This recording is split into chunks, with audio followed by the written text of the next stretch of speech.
When Lila Chen's mail-order groom arrived 6 months late, scarred and armed, he delivered news that shattered everything. The man she'd agreed to marry was buried in an unmarked grave.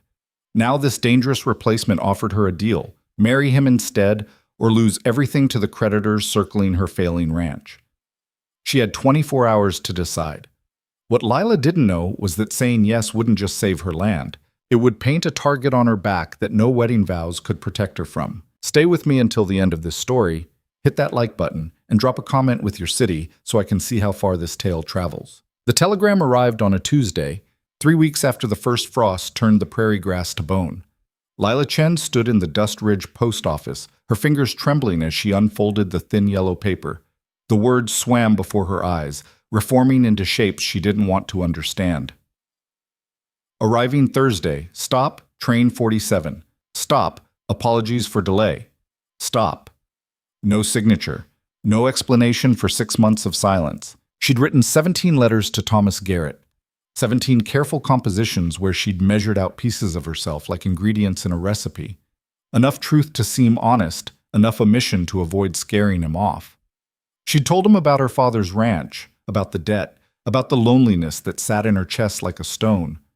She hadn't told him that the cattle were dying, that the well was running dry, that the banker had started looking at her land the way vultures looked at something still breathing. Thomas's replies had been kind, gentle even. He wrote about books and sunsets, about wanting a quiet life after too many years of noise. He'd seemed soft in a way that made her think she might survive this arrangement.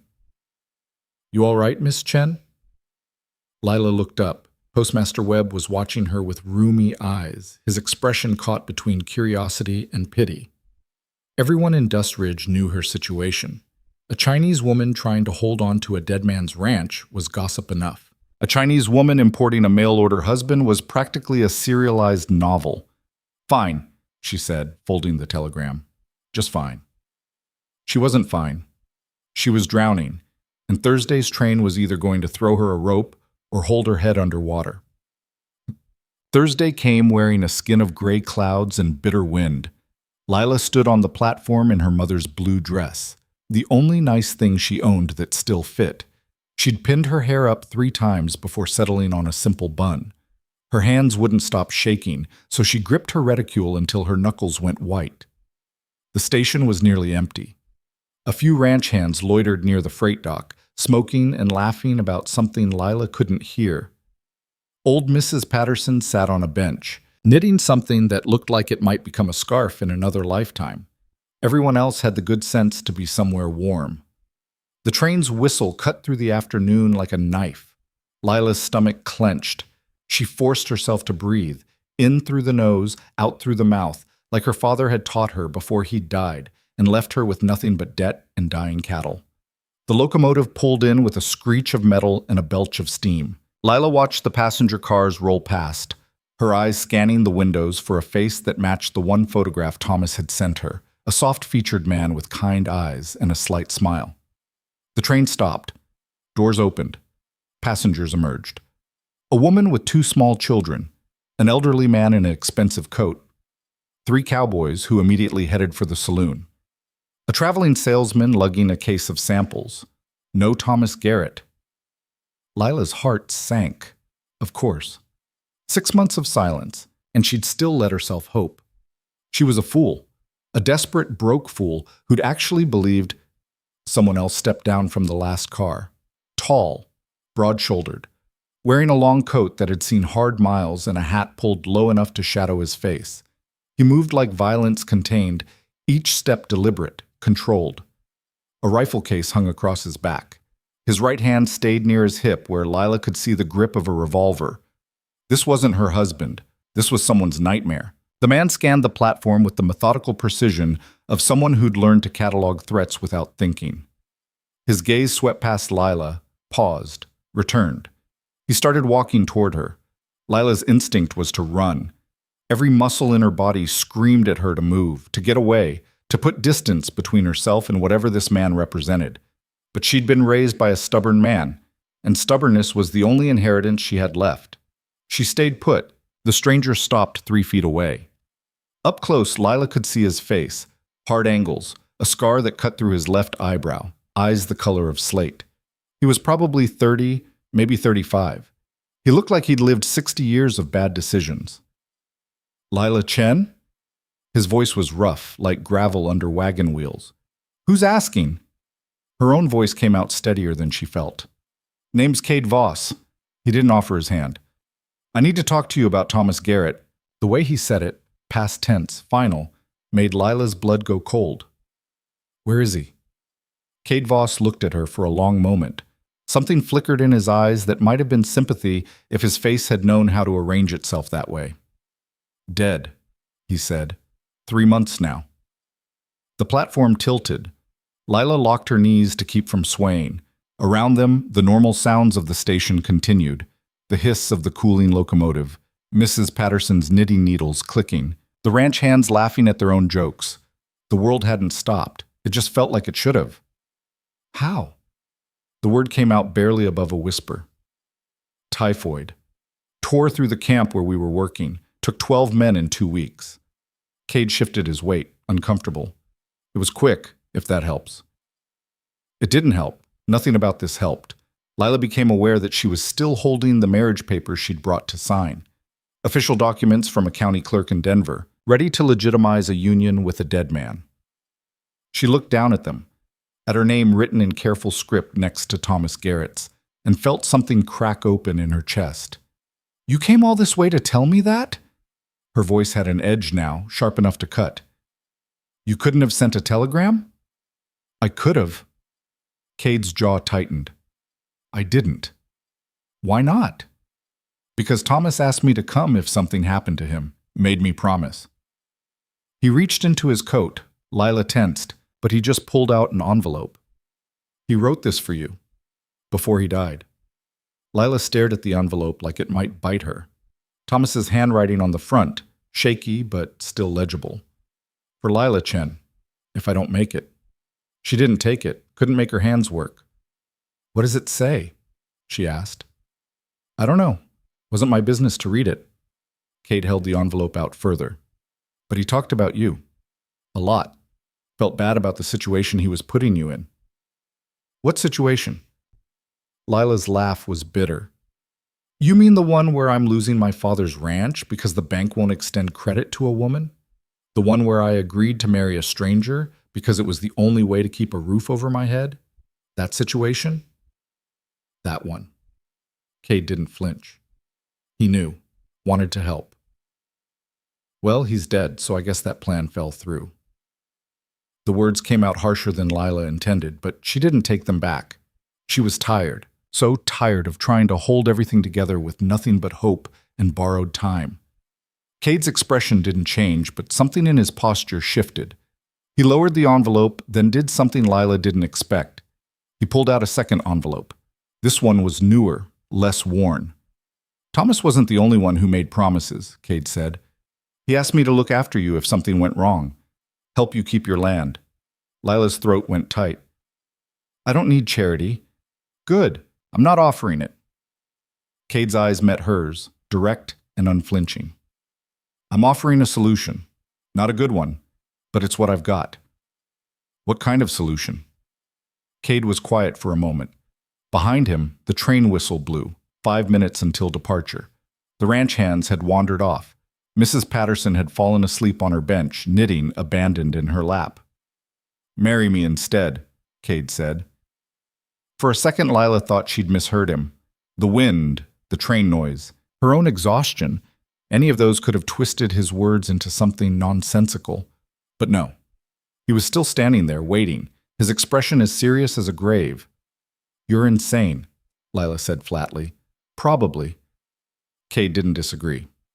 But you need a husband to keep the bank from foreclosing, and I need to keep a promise to a dead man. We can help each other. You don't know anything about me. I know you're about to lose everything. I know you're desperate enough that you agreed to marry someone you'd never met based on some letters and a photograph. His bluntness was almost refreshing. I know you're still standing here listening instead of walking away, which means you're at least considering it. He wasn't wrong. Lila hated that he wasn't wrong. What do you get out of this? She demanded. Nobody makes an offer like that without wanting something. A place to stay, work, somewhere quiet.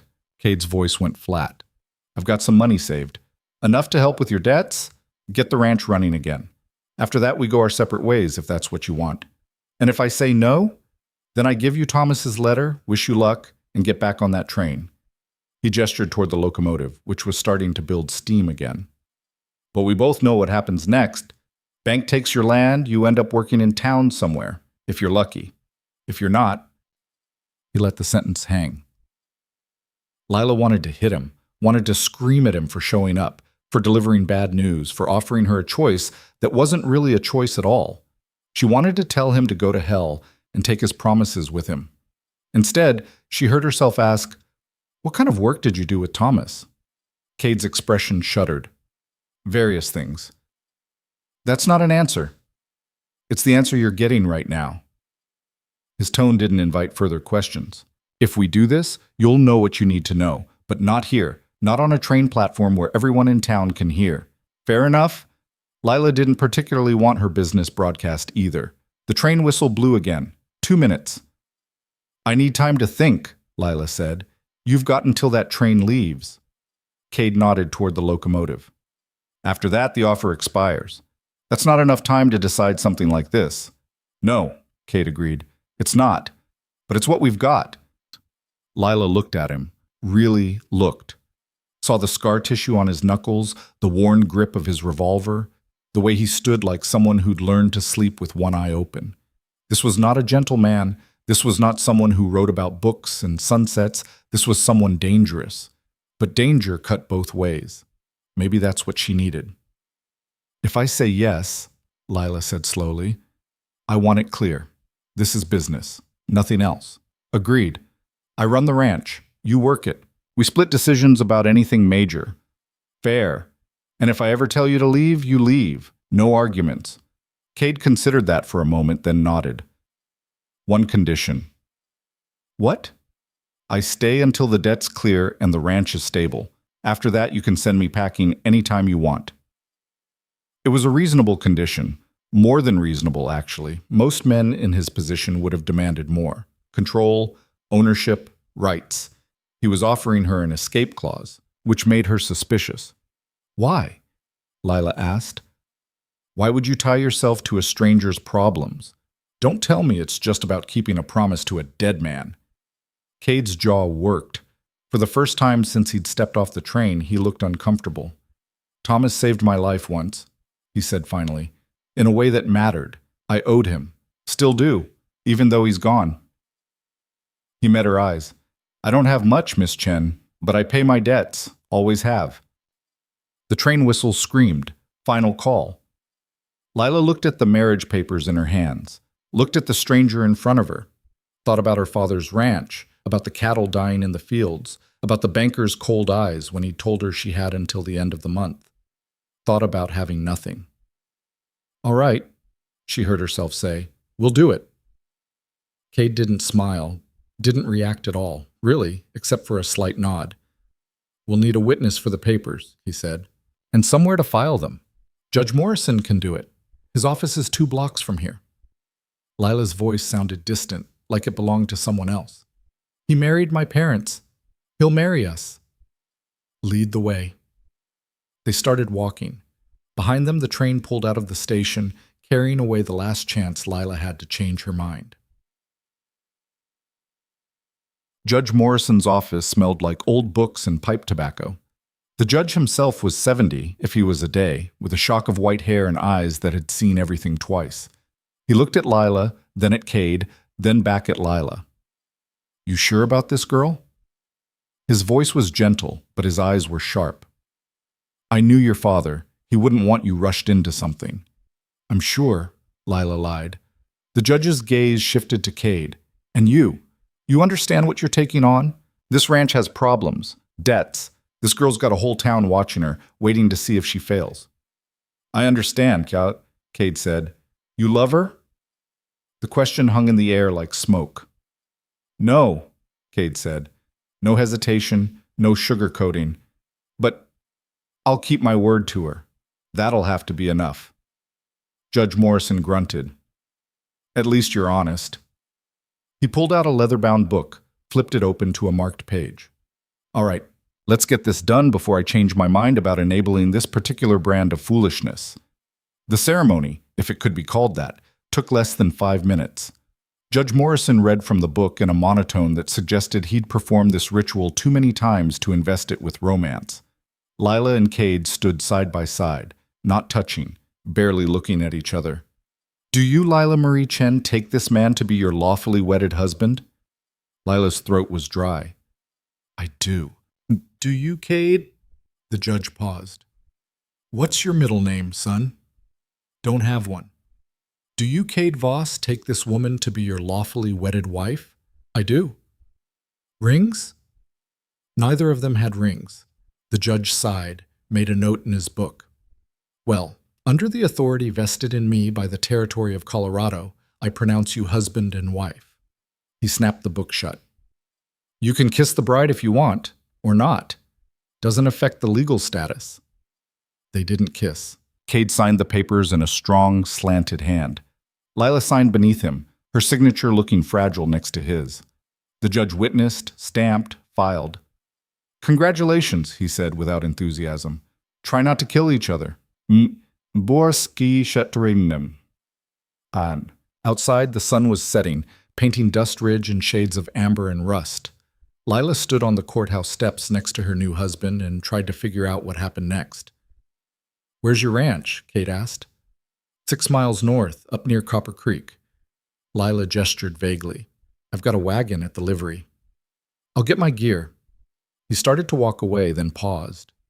Thank you, he said, not looking at her, for saying yes. I know it wasn't easy. Before Lila could respond, he was gone, disappearing into the gathering dusk like a ghost. She stood there alone, a married woman for the second time in 10 minutes, and wondered what the hell she'd just done. The ride to the ranch was silent.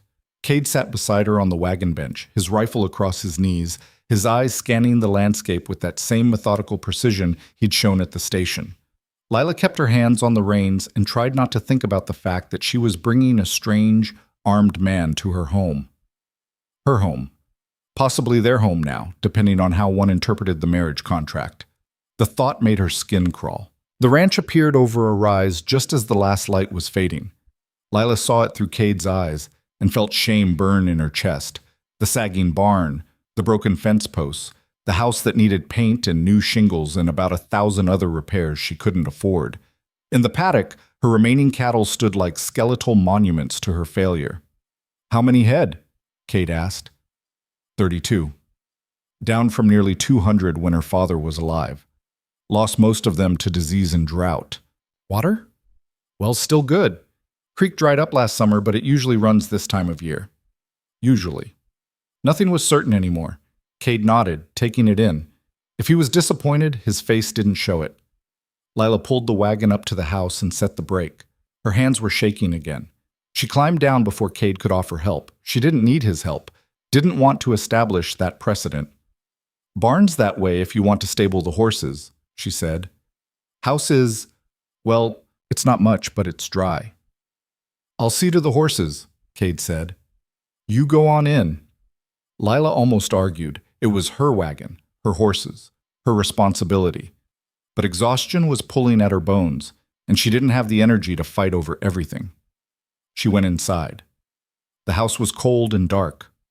Lila lit a lamp, then another, pushing back shadows that seemed deeper than usual. The main room served as kitchen and living area both. A wood stove, a rough table, 2 chairs, a shelf of books her mother had insisted on keeping even when they'd had to sell almost everything else. Lila set about building a fire. Her hands moved through the familiar motions. Kindling, paper, a match struck against rough stone. The flames caught, grew, began to push warmth into the room. She was staring into the fire when Cade came in.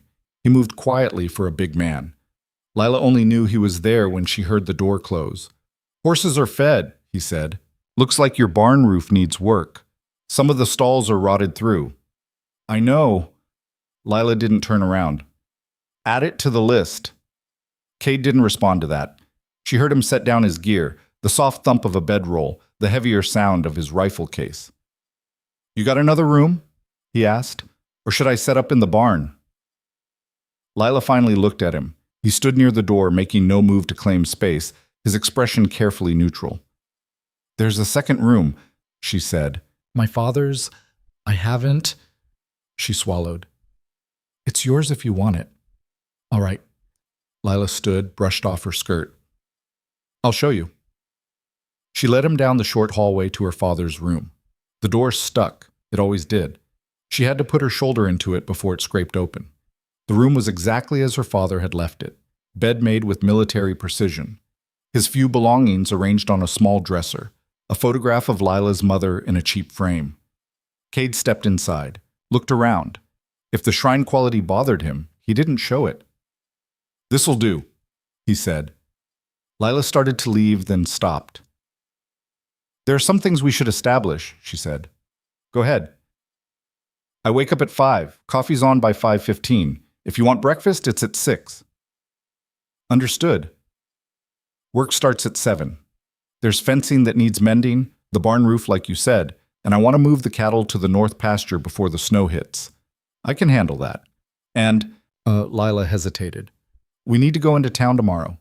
File the marriage certificate with the county clerk. Let the bank know there's been a change in my circumstances. Cade's expression darkened slightly. The bank? Right. Is that a problem? No, just... He ran a hand over his jaw. How much do you owe? $1,500. The number sat between them like a body. My father took out a loan to buy more cattle 5 years ago. Then the drought hit, then the disease. He died before he could make good on it. Bank's been patient, but their patience ran out last month. 1,500. Cade whistled low. That's not pocket change. No. Lila's voice was flat. It's not. I've got about 800 saved. It'll help, but it won't cover everything.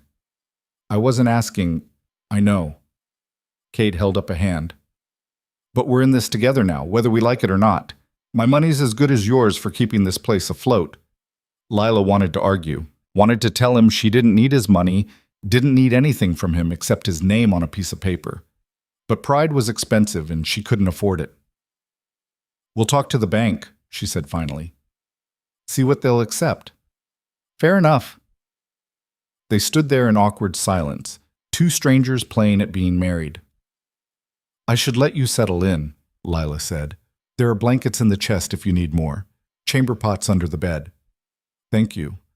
Lila nodded and retreated to her own room before the situation could get more uncomfortable. She closed the door, leaned against it, and finally let herself shake. What had she done? She'd married a man she didn't know, didn't trust, didn't even particularly like, based on 30 minutes of conversation and desperate circumstances. She'd brought him into her home, given him access to everything she had left. And tomorrow she'd have to stand next to him in town and pretend this was normal. Pretend she wasn't terrified. Pretend that Cade Voss wasn't exactly the kind of dangerous man her father had always warned her about. Lila changed into her nightgown mechanically, blew out her lamp, and climbed into bed. Outside, the wind picked up, rattling the windows. In the other room, she could hear Cade moving around, the creak of floorboards under his weight. She stared at the ceiling and tried to sleep. It didn't come. Lila woke to the smell of coffee. For a moment, still caught in the space between sleep and consciousness, she thought her father was alive. He'd always been an early riser, always had the coffee going before she woke up. Then memory crashed back. Her father was dead. Thomas Garrett was dead.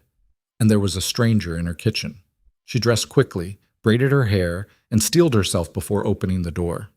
Cade stood at the stove, pouring coffee into 2 tin cups. He'd changed clothes, worn but clean work pants, a faded shirt that had seen better days. Without his coat and hat, he looked less like a gunfighter and more like a man who'd worked hard for not much return. The scar through his eyebrow was more visible in the morning light. So were the others, a thin white line along his jaw, another disappearing into his hairline, a map of violence written on skin. Morning, he said, not looking up. Coffee's ready. I can see that. Lila accepted the cup he handed her.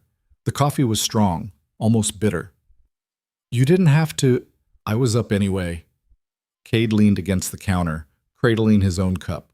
Figured I might as well make myself useful. They drank in silence. Outside, the sun was just starting to creep over the horizon, painting the world in shades of gray and gold. "What time do we need to be in town?" Kate asked. "Bank opens at 9. We should get there early before anyone else." Lila set down her cup. "People will talk. Better to control the narrative." "What narrative is that? That I married a drifter out of desperation?" Lila's voice had an edge. "That I was so desperate to keep my land I'd take anyone willing to sign the papers? That about sum it up?" "More or less." Cade nodded slowly. "You want me to be someone I'm not? Put on a show?" "I want you to not make it worse than it already is." "I can do that." He set his own cup down. "But I'm not going to pretend to be some gentle farmer. Anyone who knows anything will see through that in about 10 seconds. He was right. Cade Voss couldn't pretend to be harmless any more than a wolf could pretend to be a dog. "Just try not to shoot anyone," Lila said. The corner of Cade's mouth twitched. It might have been an attempt at a smile. "I'll do my best." They rode into Dust Ridge at 8:30, the wagon rumbling over rutted roads still hard with frost. Lila kept her eyes forward, but she could feel the stares. Mrs. Henderson pausing her sweeping to watch them pass. The Morrison boys stopping their game of stickball to gawk. Old Pete at the general store actually came out onto the boardwalk to get a better look. News traveled fast in small towns. By now, everyone knew Judge Morrison had married Lila Chen to a stranger yesterday evening. By noon, they'd have invented 6 different stories about why. The bank was a squat brick building on Main Street, designed to look more substantial than it was. Lila tied off the horses and smoothed her skirt. Beside her, Cade adjusted his coat, not hiding the gun at his hip, but not advertising it either. "Ready?" he asked. "No, me neither." They went inside anyway. The bank was exactly as Lila remembered. Dark wood, brass fittings, a couple of teller windows that were usually closed. Raymond Morrison, the banker and the judge's nephew, sat at a desk near the back. He looked up when they entered, and his expression went through several interesting transformations. Surprise, confusion, calculation. "Miss Chen," he said, standing, his eyes cut to Cade. "And guest?" "Husband," Lila corrected. "As of yesterday evening, your uncle performed the ceremony." Raymond's eyebrows climbed toward his hairline. "I see. That's quite sudden." "Yes, well..." Lila pulled the marriage certificate from her bag, placed it on his desk. "I'm here to inform you of a change in circumstances regarding my loan." Raymond picked up the certificate, read it carefully. When he looked up, there was something new in his expression. Wariness. "Mr. Voss," he said, "welcome to Dust Ridge. I hope your intentions toward Mrs. Voss are honorable." "My intentions are to help my wife keep her land," Cade said.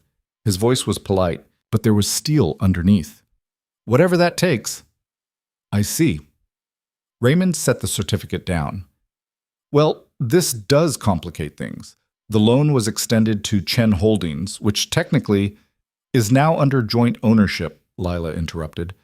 "Legally speaking, my husband's assets are my assets and vice versa, which means he can contribute to the debt repayment." "Assuming he has assets to contribute." Raymond's smile was thin. "No offense, Mr. Voss, but you just arrived in town. The bank would need some assurance of your financial stability." Cade reached into his coat. Raymond tensed. Lila saw his hand move toward the drawer where she knew he kept a small pistol, but Cade just pulled out a folded bank draft. $800, he said, placing it on the desk, drawn on First National in Denver. "You can wire them to verify if you want." Raymond picked up the draft, examined it like it might be counterfeit. Lila watched his expression shift as he realized it was genuine. "This is..." Raymond cleared his throat. "This is a significant amount, Mr. Voss. May I ask what line of work you're in?" "Various things." Cade's tone didn't invite further inquiry. "Will that satisfy you or not?" "It's a good faith payment, certainly." Raymond set the draft down carefully. "But it only covers about half the outstanding debt. The rest will be paid." Lila kept her voice steady. My husband and I will need a payment schedule. Something reasonable. Reasonable. Raymond leaned back in his chair. Mrs. Voss, your father's loan has been outstanding for nearly 3 years. The bank has been more than patient. And now you're getting paid. Cade cut in. 800 today, the rest over time. That's better than what you had yesterday, which was nothing. The two men stared at each other. Something passed between them. Some masculine negotiation that Lila couldn't quite read but understood instinctively. Raymond looked away first. Fine, he said. I'll draw up a new payment schedule. $100 a month until the balance is clear. 50, Lila countered. We need capital to rebuild the herd.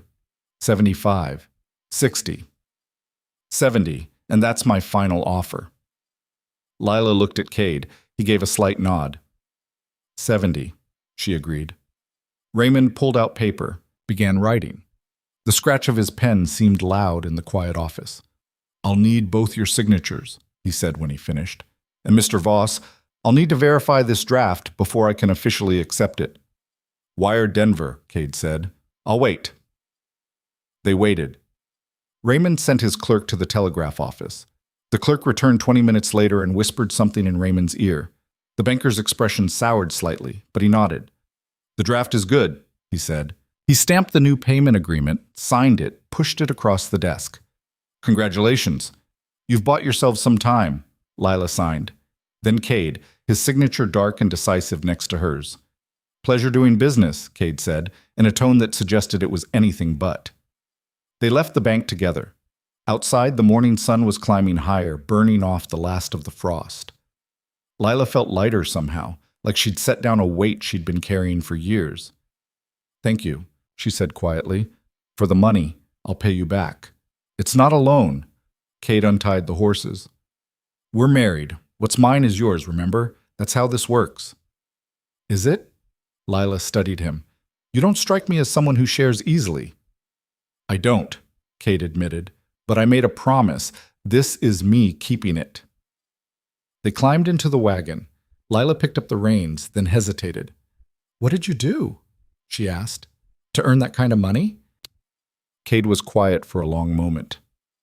I worked for people who needed problems solved, he said finally.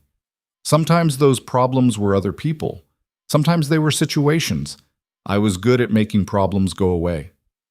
Were you a lawman? For a while. Then I wasn't. Why? Because the law has limits. Cade's voice went flat. I didn't. Lila absorbed that. And now? Now I'm trying to be something different. He looked at her. That worked for you. It should have bothered her more. Should have sent her running back to the bank to tear up that payment agreement and send Cade Voss on his way. But Lila was tired of being bothered by things she couldn't change. And maybe, just maybe, she needed someone without limits. Someone who could do what she couldn't. It works, she said. They rode home in silence, two damaged people bound together by necessity and the ghost of a promise made to a dead man. Behind them, Dust Ridge stirred with gossip and speculation. Ahead, the ranch waited, broken, failing, but still theirs. For now, the first week passed in a rhythm of avoidance and necessity. Cade worked from sunup to sundown, moving through tasks with the efficiency of someone who'd learned to survive by being useful. He fixed the barn roof in 2 days, patched the fence line by the end of the week, and managed to coax 3 more cattle back from the canyon where they'd wandered looking for water. He didn't talk much, didn't ask for help, didn't complain when Lila left him cold biscuits for lunch because she'd forgotten to check the stove. They ate dinner in silence most nights, the scrape of forks against tin plates the only conversation.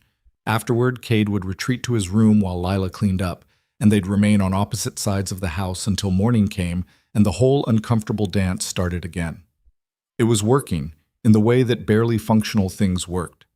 The ranch wasn't thriving, but it had stopped actively dying. That was something. On the 8th day, Lila woke to find Cade already gone. His coffee cup sat washed and overturned on the counter, his bedroll was packed, and his rifle was missing from where he normally propped it by the door. A note sat on the table, written in that same strong slant. Gone to check the north pasture. Back by noon. Lila crumpled the note and tossed it into the stove. She didn't need him announcing his movements like she was some kind of supervisor. This was her land. She'd been managing it alone for 2 years before he showed up. Except she hadn't been managing it. She'd been watching it crumble. She spent the morning working in the vegetable garden behind the house, pulling weeds and checking the frost damage. Her mother had planted this garden 20 years ago, had tended it through drought and locusts, and her father's stubborn insistence that vegetables were a waste of good grazing land. Lila had inherited the stubbornness, if not the skill. Half her crops had failed last season. She was elbow-deep in dirt when she heard the horse. Not Cade's horse. She'd learned the sound of that gelding's particular gait. This was different. Multiple horses actually moving at a pace that suggested purpose rather than leisure. Lila stood, wiped her hands on her apron, and walked around the side of the house. 3 riders were approaching up the main road. Even from a distance, Lila could see they weren't locals. Their clothes were too fine, their horses too well kept. The man in front wore a black coat that probably cost more than Lila's entire wardrobe. She didn't recognize them. That alone was concerning. The riders pulled up about 20 feet from the house. The man in the black coat dismounted with practiced ease, handed his reins to one of the others, and approached with a smile that didn't reach his eyes. "Mrs. Voss?" His voice was smooth, educated. Or should I say, Mrs. Chen. I've heard both names associated with this property. "It's Voss now," Lila said. She kept her hands visible, non-threatening, but positioned herself between the stranger and the house. "What can I do for you?" "Directly to business. I appreciate that." The man's smile widened slightly. "My name is Marcus Trent. I represent certain business interests in the territory. I'm here to discuss a proposition with your husband." "He's not here." "Pity." Trent looked around the ranch with the assessing eye of someone who knew how to calculate value. "Perhaps you could pass along a message?" "Depends on the message." "Tell him that some of his former colleagues have become aware of his current location." Trent's tone remained pleasant, conversational. "They're interested in renewing old professional relationships, very interested." Lila's stomach went cold. "I don't know what you're talking about." "Of course you don't." Trent's smile took on a sharper edge. "But your husband will. Tell him he has 1 week to consider the offer. After that, my employers will be, disappointed." "And if he's not interested in your employer's offer?" "Then we'll have to discuss alternative arrangements." Trent gestured to the ranch, the house, the land stretching toward the mountains. "It would be a shame if anything happened to such a lovely property. Accidents occur so frequently in these isolated areas: barn fires, cattle theft, structural collapses." The threat hung in the air like smoke. "Get off my land," Lila said quietly. Trent raised his hands in mock surrender. "No need for hostility, Mrs. Voss. I'm simply delivering a message. What happens next is entirely up to your husband." He turned to leave, then paused. "One more thing. It would be wise not to involve the local authorities. Sheriff Bowman is a good man, I'm sure, but he's out of his depth with these matters. You understand?" He mounted his horse with the same practiced ease, tipped his hat to Lila, and rode off. His companions followed, their horses kicking up dust that hung in the still air long after they disappeared. Lila stood frozen until the sound of hoofbeats faded completely. Then she turned and walked back to the house on legs that felt like water. Inside, she paced, tried to think, tried to figure out what the hell she'd just stepped into by marrying Cade Voss. Former colleagues, professional relationships, employers. Cade had said he'd worked for people who needed problems solved. He'd said he'd been good at making problems go away. She'd assumed that meant tracking down criminals, maybe some bounty work, the kind of gray area law enforcement that happened in territories where official law was stretched too thin. But Marcus Trent didn't talk like someone looking to hire a bounty hunter. He talked like someone who worked for the kind of people bounty hunters were supposed to catch. The sun was directly overhead when Cade finally rode back in. Lila was waiting on the porch, her father's old rifle across her knees. Cade took in the rifle, her posture, her expression. He dismounted slowly. "What happened?" he asked. "You had visitors." Lila's voice was flat. 3 men. The one in charge called himself Marcus Trent. Said he had a message for you." Something flickered across Cade's face. Recognition, maybe, or resignation. He tied off his horse and walked toward the porch. What did he say? That your former colleagues want to renew old professional relationships, that you have 1 week to consider their offer. Lila's grip tightened on the rifle. Then he made some very polite threats about what might happen to my ranch if you decline. Cade was quiet for a long moment. He looked out toward the horizon, his jaw working like he was chewing over words before deciding which ones to spit out. I'll handle it, he said finally. That's not good enough. Lila stood, the rifle still in her hands.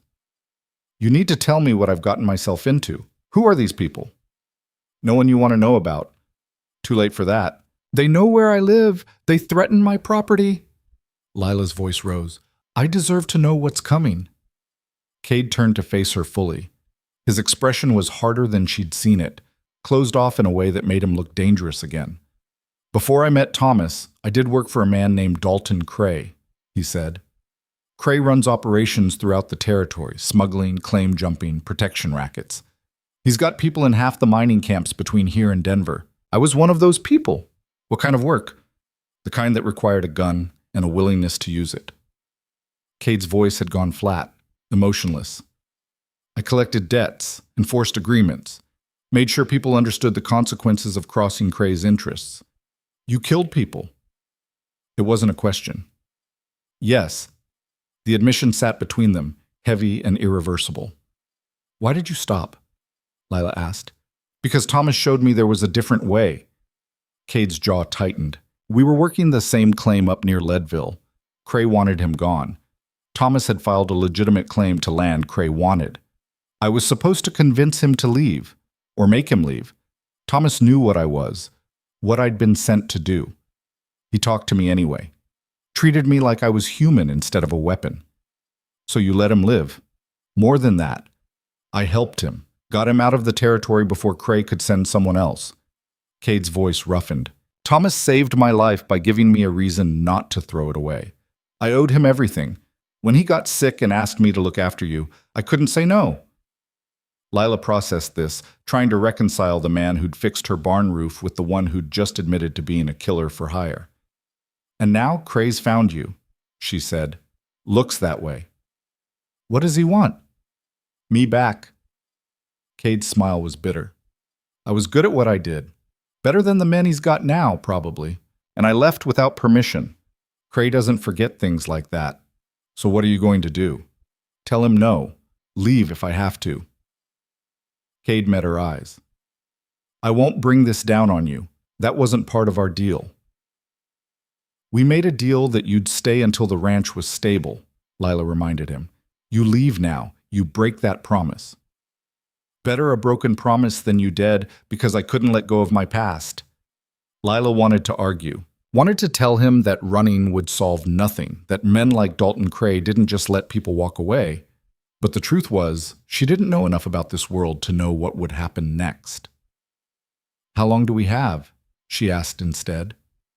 Trent said a week, but that's for me to respond. Once I tell them no, things could move fast. Then we prepare. Lila leaned the rifle against the porch railing. You know these people. What are they likely to do? Cade looked surprised. You want to stay? Fight? This is my land, my home. I'm not abandoning it because some criminal with delusions of empire thinks he can threaten me. Lila's voice hardened. Besides, if they want you badly enough to send messengers, they'll send worse when you refuse. Running just means we face it somewhere else with less cover and fewer advantages. You're talking about a fight you might not win. I've been fighting a fight I might not win for 2 years.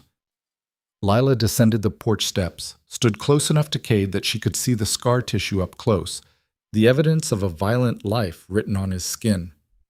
At least this enemy I can shoot. For the first time since she'd met him, Cade almost smiled. You're tougher than you look. I've had to be. Lila turned toward the barn. Come on, if we're doing this, we need to fortify. And you need to teach me how to actually use this rifle instead of just threatening people with it. They spent the afternoon preparing for war. Cade walked the property with a tactical eye, pointing out sight lines, weak points, places where attackers might approach under cover. He showed Lila how to properly shoulder her father's rifle, how to account for wind and distance, how to breathe and squeeze instead of jerking the trigger. You're not a bad shot. he said, after she'd put 3 rounds within a hand's width of center on a target he'd set up against the barn. Just untrained. My father believed women shouldn't handle firearms. Lila reloaded, sighted, fired again. This one went dead center. Said it wasn't natural. Your father was wrong.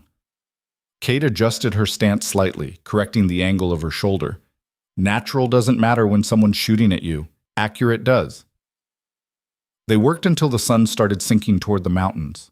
By then, Lila's shoulder ached from the rifle's kick, and her hands were shaking from adrenaline and exertion. But she could hit what she aimed at more often than not. That'll do for today, Cade said. Tomorrow we'll work on moving while shooting and reloading under pressure. Lila lowered the rifle, suddenly aware of how close they were standing. Close enough that she could smell gunpowder and sweat and something else. Leather, maybe, or the particular scent that came from someone who spent their life outdoors. She stepped back, put distance between them. I'll make dinner, she said. I'll check the perimeter, make sure Trent didn't leave anyone watching. He disappeared into the gathering dusk while Lila returned to the house. Inside, she set about making a meal from what little they had. Beans, bacon, hard bread that needed soaking to be edible. Her hands moved through familiar motions while her mind spun through unfamiliar territory. She'd married Cade to save her ranch. Now she might have to fight alongside him to keep it. The irony wasn't lost on her. Cade returned as she was setting plates on the table. He'd brought in more wood for the fire, stacked it neatly by the stove without being asked. No signs of surveillance, he reported. Doesn't mean they're not out there. But if they are, they're better than I expect. They ate in silence, but it was different from the silence of previous nights. This felt less like avoidance and more like 2 soldiers conserving energy before battle. Tell me about them, Lila said finally. Cray's men. What should I expect? Cade set down his fork. They'll come at night, probably. 3 or 4 of them if they're smart, enough to overwhelm, but not so many they get in each other's way. They'll try to burn us out first, force us into the open where they can control the engagement. And if that doesn't work, then they'll get creative, poison the well, kill the livestock, make it impossible for you to stay even if you survive. Cade's voice was matter-of-fact, like he was describing a recipe instead of potential murder. Cray doesn't like leaving loose ends. If he can't have me working for him, he'll want me dead. And anyone associated with me. That's comforting. You asked. Cade resumed eating. But there's another option. What? I could go meet with him, negotiate directly. Lila's hand stilled. Negotiate what? Terms. Maybe there's something else he wants more than my service. Information about his competitors, locations of mining operations I scouted, names of people who might be willing to turn. Cade's expression was carefully neutral. I've got leverage. Question is whether it's enough. And if it's not, then at least I tried talking before the shooting starts. It was a reasonable plan. Almost too reasonable for a man who'd admitted to being a hired killer, which made Lila suspicious. You're planning something else, she said. Something you're not telling me. Cade looked at her for a long moment. Then he laughed, a short, rough sound without much humor in it. You're sharp, he said. Thomas told me you were, but I didn't believe him. What aren't you telling me? That if I go meet with Cray, there's a decent chance I don't come back. Cade leaned back in his chair. Not because he'll kill me, though that's possible, but because he'll make an offer I can't refuse. Money, power, safety, for you. All I'd have to do is come back to work. And you'd take that offer? I don't know. The admission seemed to cost him. A week ago, I would have said no without thinking. But that was before I met you. Before I saw what you're trying to protect here. He gestured around the modest house. This place matters to you in a way most things have never mattered to me. If going back to Cray keeps you safe, keeps your land intact, that might be worth it. Lila's chest felt tight. I don't want you to sacrifice yourself for my ranch. Why not? You were willing to marry a stranger for it. That was different. How? Because marrying him had felt like a business transaction, impersonal and clean. This felt like something else entirely, like Cade might actually give a damn whether she lived or died. and she had no idea what to do with that. "Just promise me something," Lila said instead of answering. "Promise you won't make any decisions without telling me first. We're in this together. You said so yourself. That means I get a say in how it plays out." Cade studied her across the table. Whatever he saw in her expression made him nod. "All right," he said. "No decisions without talking to you first." "Thank you." They finished dinner in companionable quiet. Afterward, Cade helped with the dishes, another first, and they stood side by side at the wash basin, him washing while she dried. "I'm sorry," he said suddenly, "for bringing this to your door. You deserved better." "Better than what? A failing ranch and mounting debt?" Lila set down a plate, harder than she intended. "You gave me a chance to keep my land. Whatever comes next, at least I had that." "Still, this isn't what you signed up for." "No," Lila agreed, "but then you're not what I signed up for either. Seems like we're both improvising." That almost smile flickered across Cade's face again. "Seems like." The next 3 days fell into a new pattern. Mornings meant weapons training, Lila learning to shoot, reload, move. Afternoons meant fortification, boarding up windows, clearing sight lines, stockpiling ammunition and supplies. Evenings meant planning, talking through scenarios, preparing for violence they both hoped might not come. On the 4th day, a rider approached at mid-morning. Lila saw him first, a lone figure on a bay horse, moving at a steady pace but not hurrying. She called for Cade, who emerged from the barn with his rifle already in hand. "You expecting anyone?" he asked. "No." They waited, tense, as the rider drew closer. It wasn't until he was 50 yards out that Lila recognized him. "That's Sheriff Bowman," she said, lowering her rifle. Cade didn't lower his. "Trent said not to involve the law." "I didn't. He's here on his own." Sheriff Bowman pulled up 20 feet from the house, the same distance Marcus Trent had kept, Lila noted. But where Trent had radiated calculated menace, Bowman just looked tired. He was a big man gone soft around the middle, with a mustache that had been fashionable 15 years ago and eyes that had seen too much disappointment. He'd been sheriff for 20 years, had known Lila's father, had looked the other way when Lila struggled to make loan payments because he was a decent man in a job that didn't leave much room for decency. "Lila," he said, touching the brim of his hat. His gaze shifted to Cade. "Mr. Voss?" "Sheriff." Cade's voice was carefully neutral. "Something we can help you with?" "That depends." Bowman shifted in his saddle. "I got a visit yesterday from a man named Marcus Trent. Told me there was a new resident in the area who might be of interest to territorial law enforcement. Gave me a name, Cade Voss. Said there might be outstanding warrants." "Are there?" Lila asked before Cade could respond. "No, I checked." Bowman's gaze stayed on Cade. "But that doesn't mean there shouldn't be. I'm familiar with Dalton Cray's operations, Mr. Voss, and I'm familiar with the kind of men he employs. You match the description of someone I've been hearing about for 3 years, someone very good at making problems disappear." Cade said nothing. "So I'm here to ask you directly," Bowman continued. "Are you planning to bring trouble to my territory?" "Not planning to," Cade said, "but it might come anyway." "And if it does?" "Then I'll deal with it. That's not how the law works." "The law." Cade's voice hardened. "With respect, Sheriff, the law hasn't touched Dalton Cray in 10 years of operation. He's got judges paid off, deputies on his payroll, and enough money to make inconvenient evidence disappear. You want to go after him through legal channels, be my guest. But don't expect me to wait around while you file paperwork." Bowman's jaw tightened. "I'm trying to prevent bloodshed." "So am I. But some people only understand one language." The two men stared at each other, a standoff of philosophies and hard experience. "Sheriff," Lila said, stepping between them, "my husband and I aren't looking for trouble. But if someone threatens my land, I will defend it, with whatever means necessary." Bowman looked at her, something sad crossing his features. "Your father would be disappointed to hear you talk like that."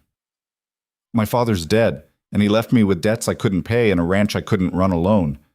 Lila's voice didn't waver. "I'm doing what I have to do to survive. If that disappoints anyone's memory, that's their problem." Bowman sighed. If shooting starts, I'll have to investigate. You understand that? We understand, Cade said. And if I find evidence of murder, you'll find evidence of self-defense. Cade's tone left no room for argument. If Cray's men come here, they're the aggressors, not us. That's a fine line, Mr. Voss. Maybe, but it's the line I'm standing on. Bowman nodded slowly, like he'd expected this answer and wasn't happy about being right. I'll do what I can to keep things peaceful, he said, but my jurisdiction is limited and my resources are thin. If this escalates beyond what I can handle, he let the sentence trail off. We'll manage, Lila said. I hope so. Bowman gathered his reins. For what it's worth, Lila, I'm sorry. You deserve better than this. He rode off before she could respond. Cade watched him go, his expression unreadable. He's a good man in a bad situation.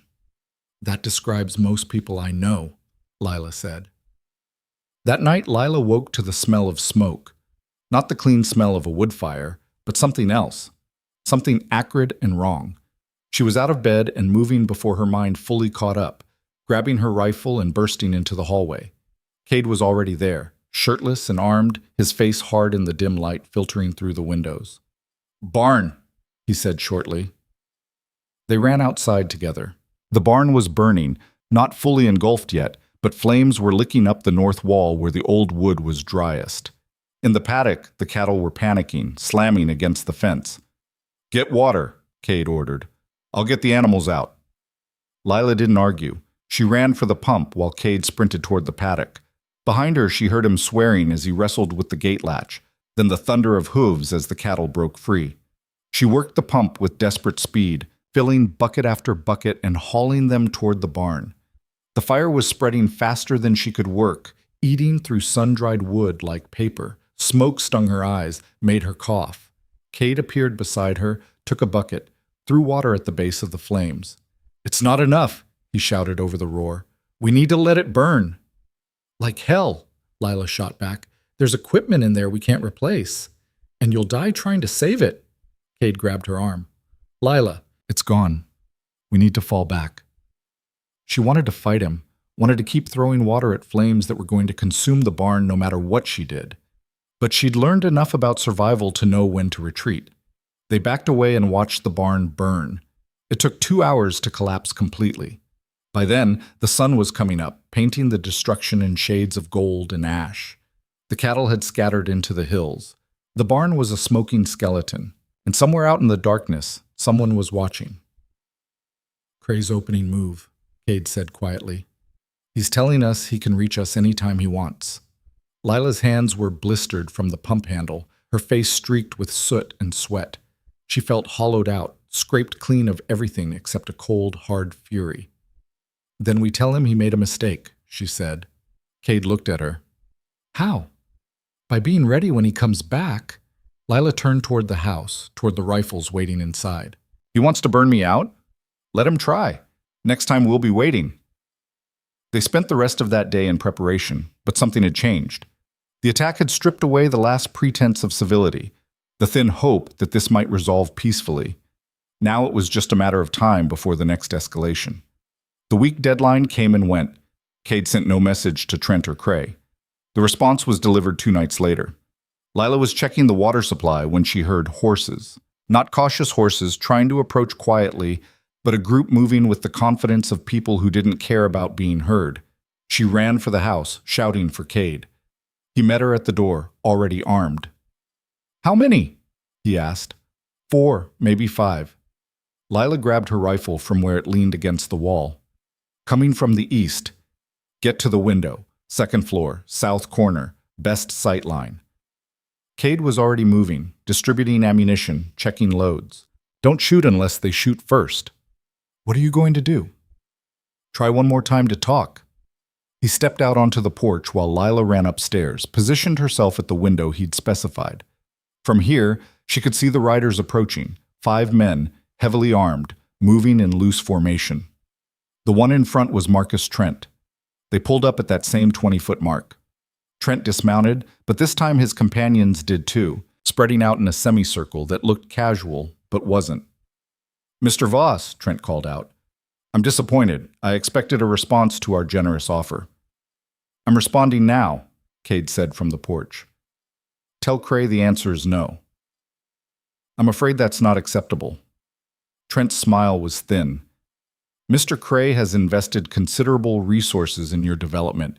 He views your departure as breach of contract. I don't recall signing a contract. Nevertheless, Trent gestured to the burned barn. These escalations are unfortunate but necessary. Mr. Cray is prepared to be generous if you return willingly. If you don't, well, Mrs. Voss seems quite attached to this property. It would be a shame if she lost it entirely.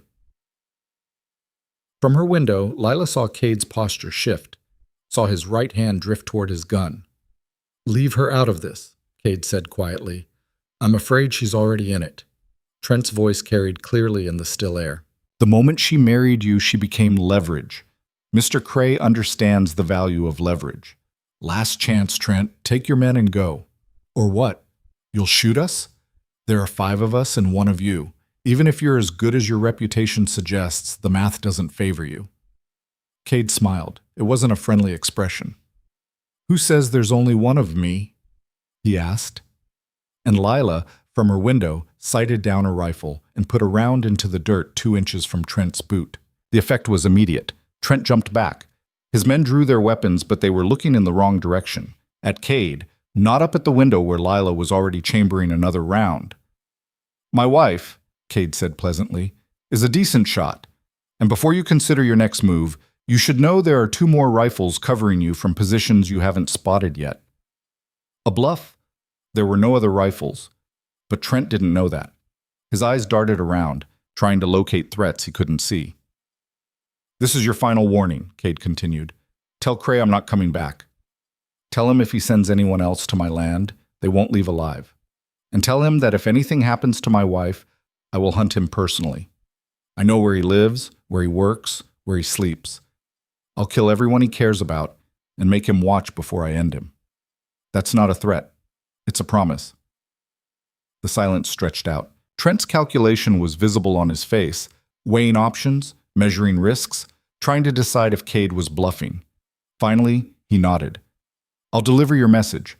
But, Mr. Voss, you're making a mistake. Mr. Cray doesn't respond well to threats. Then he should stop making them. Trent and his men remounted, their movements stiff with restrained anger. They rode off slowly, deliberately, making sure Cade knew they weren't running. Only when they were completely out of sight did Lila lower her rifle. Her hands were shaking. She'd aimed at the dirt, but she could have just as easily aimed at Trent's chest. Would have, if he'd drawn his weapon. She'd never pointed a gun at a person before. Never seriously considered killing someone. Now she'd done both in the space of a minute. She made her way downstairs on unsteady legs. Cade was still on the porch, watching the horizon. You all right? He asked without turning around. I don't know. Lila's voice sounded distant. Should I be? No. Cade finally looked at her. But you did good. You didn't hesitate. Is that a good thing? In this situation? Yes. He gestured for her to come stand beside him. They'll be back. Probably with more men. Probably soon. I know. You could still leave. Take what money we have. Go somewhere Cray can't find you. Start over. This is my home. It's dirt and wood. You can find more dirt and wood. Not with my parents buried in it. Lila's voice hardened. Not with 20 years of my father's work soaked into every fence post. This is mine, Cade. I'm not giving it up. Cade nodded slowly. Then we make our stand here. Together? He looked at her, and something in his expression softened. Together. The word felt like an oath, like a promise worth more than the ones they'd made in Judge Morrison's office. The legal binding that had started this whole mess. This was real. This was chosen. This was dangerous. And Lila found she didn't care. For the first time in 2 years, she wasn't facing the fight alone. Whatever came next, at least she had that. They had 3 days. 3 days of waiting, watching, preparing for violence that felt as inevitable as the winter pushing down from the mountains. Cade spent most of that time reinforcing the house, moving furniture to create barriers, positioning ammunition at strategic points, mapping every angle of approach. Lila helped where she could, But mostly she watched him work and tried not to think about what it meant that he knew exactly how to prepare a house for a siege. On the second day, Sheriff Bowman rode out again. "There was an incident in town last night," he said without preamble. His face was gray, his eyes haunted. "The Morrison family, Raymond's cousins from the homestead east of here, someone burned their barn, shot their dog, left a message carved into their door." "What did it say?" Cade asked, though his expression suggested he already knew. "Harboring criminals has consequences." Bowman's voice was tight with barely controlled anger. "They're good people. Cade, they've got 3 children. They didn't do anything except live in the same county as you." Lila felt ice spread through her chest. "They're sending a message." "No," Cade said quietly. "They're clearing the board, making sure no one helps us when it comes down to it." Bowman's hands tightened on his reins. "I can't protect everyone. I don't have the men or the resources. Cray knows that." "Then don't try to protect everyone." Cade's voice was flat. "Just make sure people know to stay inside tomorrow night. Lock their doors, keep their guns close." "Tomorrow night?" Bowman's eyes narrowed. "You know something." "I know how men like Cray operate. He's made his point. Now he'll finish it." Cade gestured toward the horizon where storm clouds were gathering. "Weather's turning. Perfect cover for what comes next. If I were planning this, I'd move tomorrow night. That's 24 hours. Then you've got 24 hours to get people ready." Cade's tone didn't invite argument. "Tell them to stay home, stay quiet. This doesn't involve them anymore. It involves everyone if there's a massacre in my territory." "There won't be a massacre." Cade's voice went hard. "Because we'll be ready." Bowman looked at Lila. "You're really going to do this? Stand and fight? What choice do I have?" Lila met his gaze without flinching. "Run, and they'll burn everything I own anyway. At least this way I control the terms. Your father is dead, Sheriff, and his opinions don't help me now." Lila's voice cut like a knife. "I appreciate your concern, but unless you're planning to arrest Dalton Cray and all his men tonight, there's nothing more to discuss." Bowman flinched. For a moment he looked like he wanted to argue, to assert some kind of legal authority over a situation that had moved beyond law's reach. Then he just looked tired. "I'll spread the word," he said. "Keep people inside. But if civilians get hurt—" "They won't," Cade said. "We'll make sure of it." Bowman rode off, and Lila watched him disappear over the ridge with something that felt like grief. Another bridge burned. Another connection severed. She was running out of neutral ground. "He's right to be angry," Cade said, reading her expression. "None of this would be happening if I hadn't shown up." None of this would be happening if Dalton Cray wasn't a criminal who thinks he owns people. Lila turned back toward the house. "You didn't create this situation. You're just the excuse." They spent the rest of that day in tense preparation. Cade showed Lila how to reload in the dark, how to estimate distance by sound, how to tell the difference between covering fire and a real assault. The lessons had a grim finality to them, like he was cramming years of experience into hours because he knew there wouldn't be time later. "What if we lose?" Lila asked during a break, the question escaping before she could stop it. Cade was checking the load on his revolver, his movements precise and mechanical. He didn't look up. "Then you run," he said. "There's a horse saddled in what's left of the barn. Money in my coat pocket. You take both and you ride hard for Denver. Don't stop in Dust Ridge. Don't try to settle anything. Just disappear." "What about you?" "I'll buy you time." "That's not an answer." Cade's hand stilled. He finally looked at her, and there was something bleak in his eyes. "I've done things, Lila. Bad things. If this is how it ends for me, that's not unfair." He holstered the revolver. "But you don't deserve to go down with me. So if it goes wrong, you run. Promise me." "I'm not promising that." Lila. "No." Her voice was firm. "We stand together or we fall together. That's the deal now. You don't get to change the terms because you've got some twisted idea about what you deserve." They stared at each other, locked in a battle of wills that had nothing to do with Dalton Cray and everything to do with 2 broken people trying to figure out if they were worth saving. "You're stubborn," Cade said finally. "Yes, and you're reckless. We make quite a pair." Almost smile flickered across his face. That we do. The storm hit that evening, rolling in from the north with wind that shook the windows and rain that drummed against the roof like gunfire. Lila and Cade ate a cold dinner, no fire, no light that might give away their positions. They sat in the darkness and listened to the storm rage outside. "Tell me about Thomas," Lila said quietly. "What was he really like?" Cade was silent for a long moment. When he spoke, his voice was rough. Kind. Almost annoyingly kind. The type of man who'd give you his last dollar and then apologize for not having more. He shifted in the darkness. He saw the best in people, even when there wasn't much best to see. Is that why he wrote to me?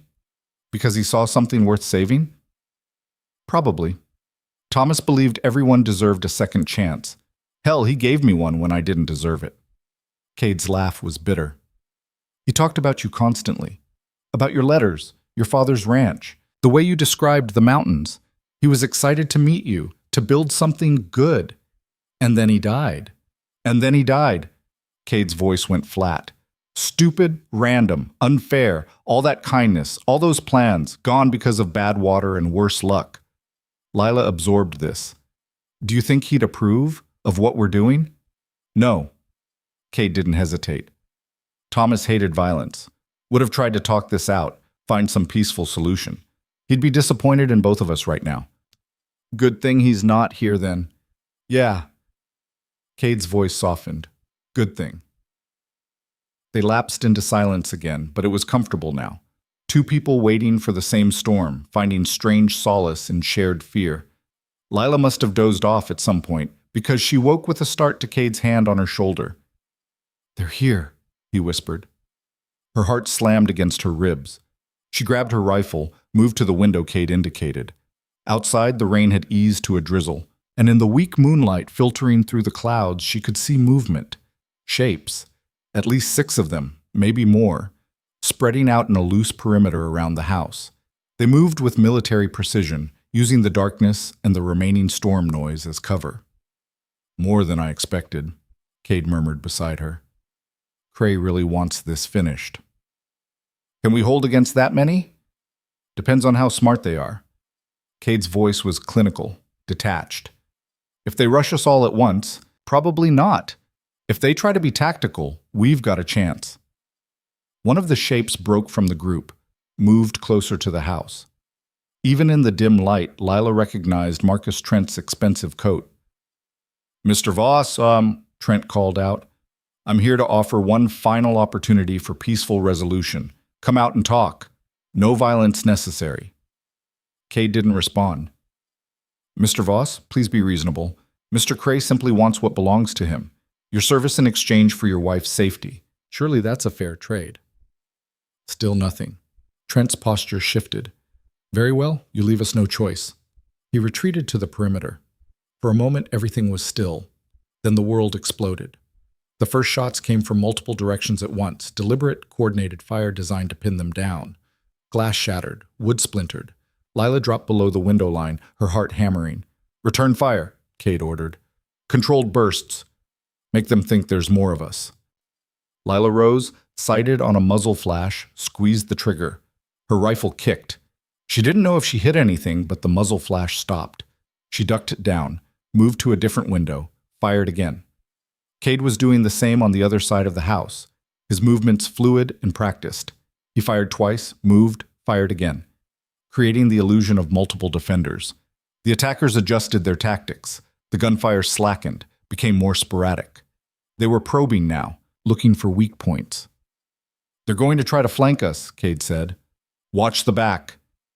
Lila moved to the rear window just as a figure darted across the open ground toward the burned barn. She fired, missed, fired again. This time the figure went down. She'd just shot someone, maybe killed them. There wasn't time to process that. Another figure was moving, this one toward the house's blind spot on the east side. Lila swung her rifle, fired. The figure dove for cover. Good, Cade called out. Keep them scattered. But they weren't scattered enough.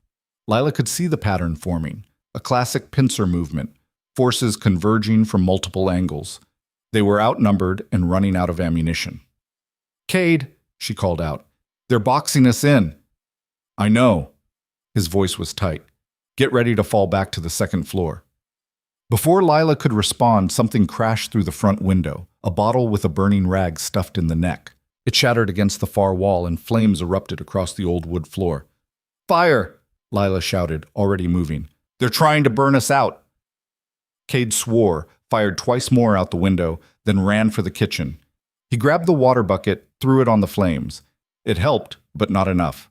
The fire was spreading fast, feeding on dry wood and years of accumulated dust. Another bottle came through a different window, then another. "Upstairs," Cade ordered. "Now!" They ran for the stairs as the ground floor filled with smoke and fire. Lila's eyes were streaming, her lungs burning. She could hear shouting outside, the attackers coordinating, moving closer now that the fire was doing their work for them. They made it to the second floor. Cade slammed the door at the top of the stairs, shoved a dresser against it. "That won't hold long," he said. "We need another way out." "There isn't one. Just the roof." Cade moved to the window, looked out. "Roof it is, then." He smashed out the glass with his rifle butt, stuck his head out to check the angle. Gunfire immediately erupted from below, bullets chewing up the window frame. Cade jerked back inside. "Well, that's not ideal," he muttered. Below them, the fire was roaring now. Lila could hear the crackle of burning timber, feel the heat rising through the floorboards. Smoke was seeping up through the cracks. "We're trapped," she said, trying to keep the panic out of her voice. Cade looked at her, and something in his expression changed. The hard edges softened. He reached out, grabbed her hand. "No, we're not," he said. "We just need to change their expectations." "How?" "By doing something stupid." He moved back to the window, fired 3 quick shots in different directions. "They think we're cornered, think we'll try to escape or surrender. We're going to do neither." "What are we going to do?" "We're going to attack." Lila stared at him. "That's insane." "Probably, but they've committed to this assault. They're exposed, focused on the house. If we can get outside and behind them." "We could even the odds," Lila finished.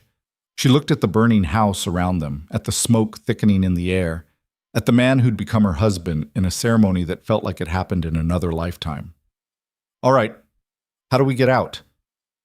Cade pointed to the west window, the one facing away from most of the gunfire. "Roof's lowest there. We drop to the ground, use the smoke for cover, circle around. And then we make them regret coming here." It was a terrible plan.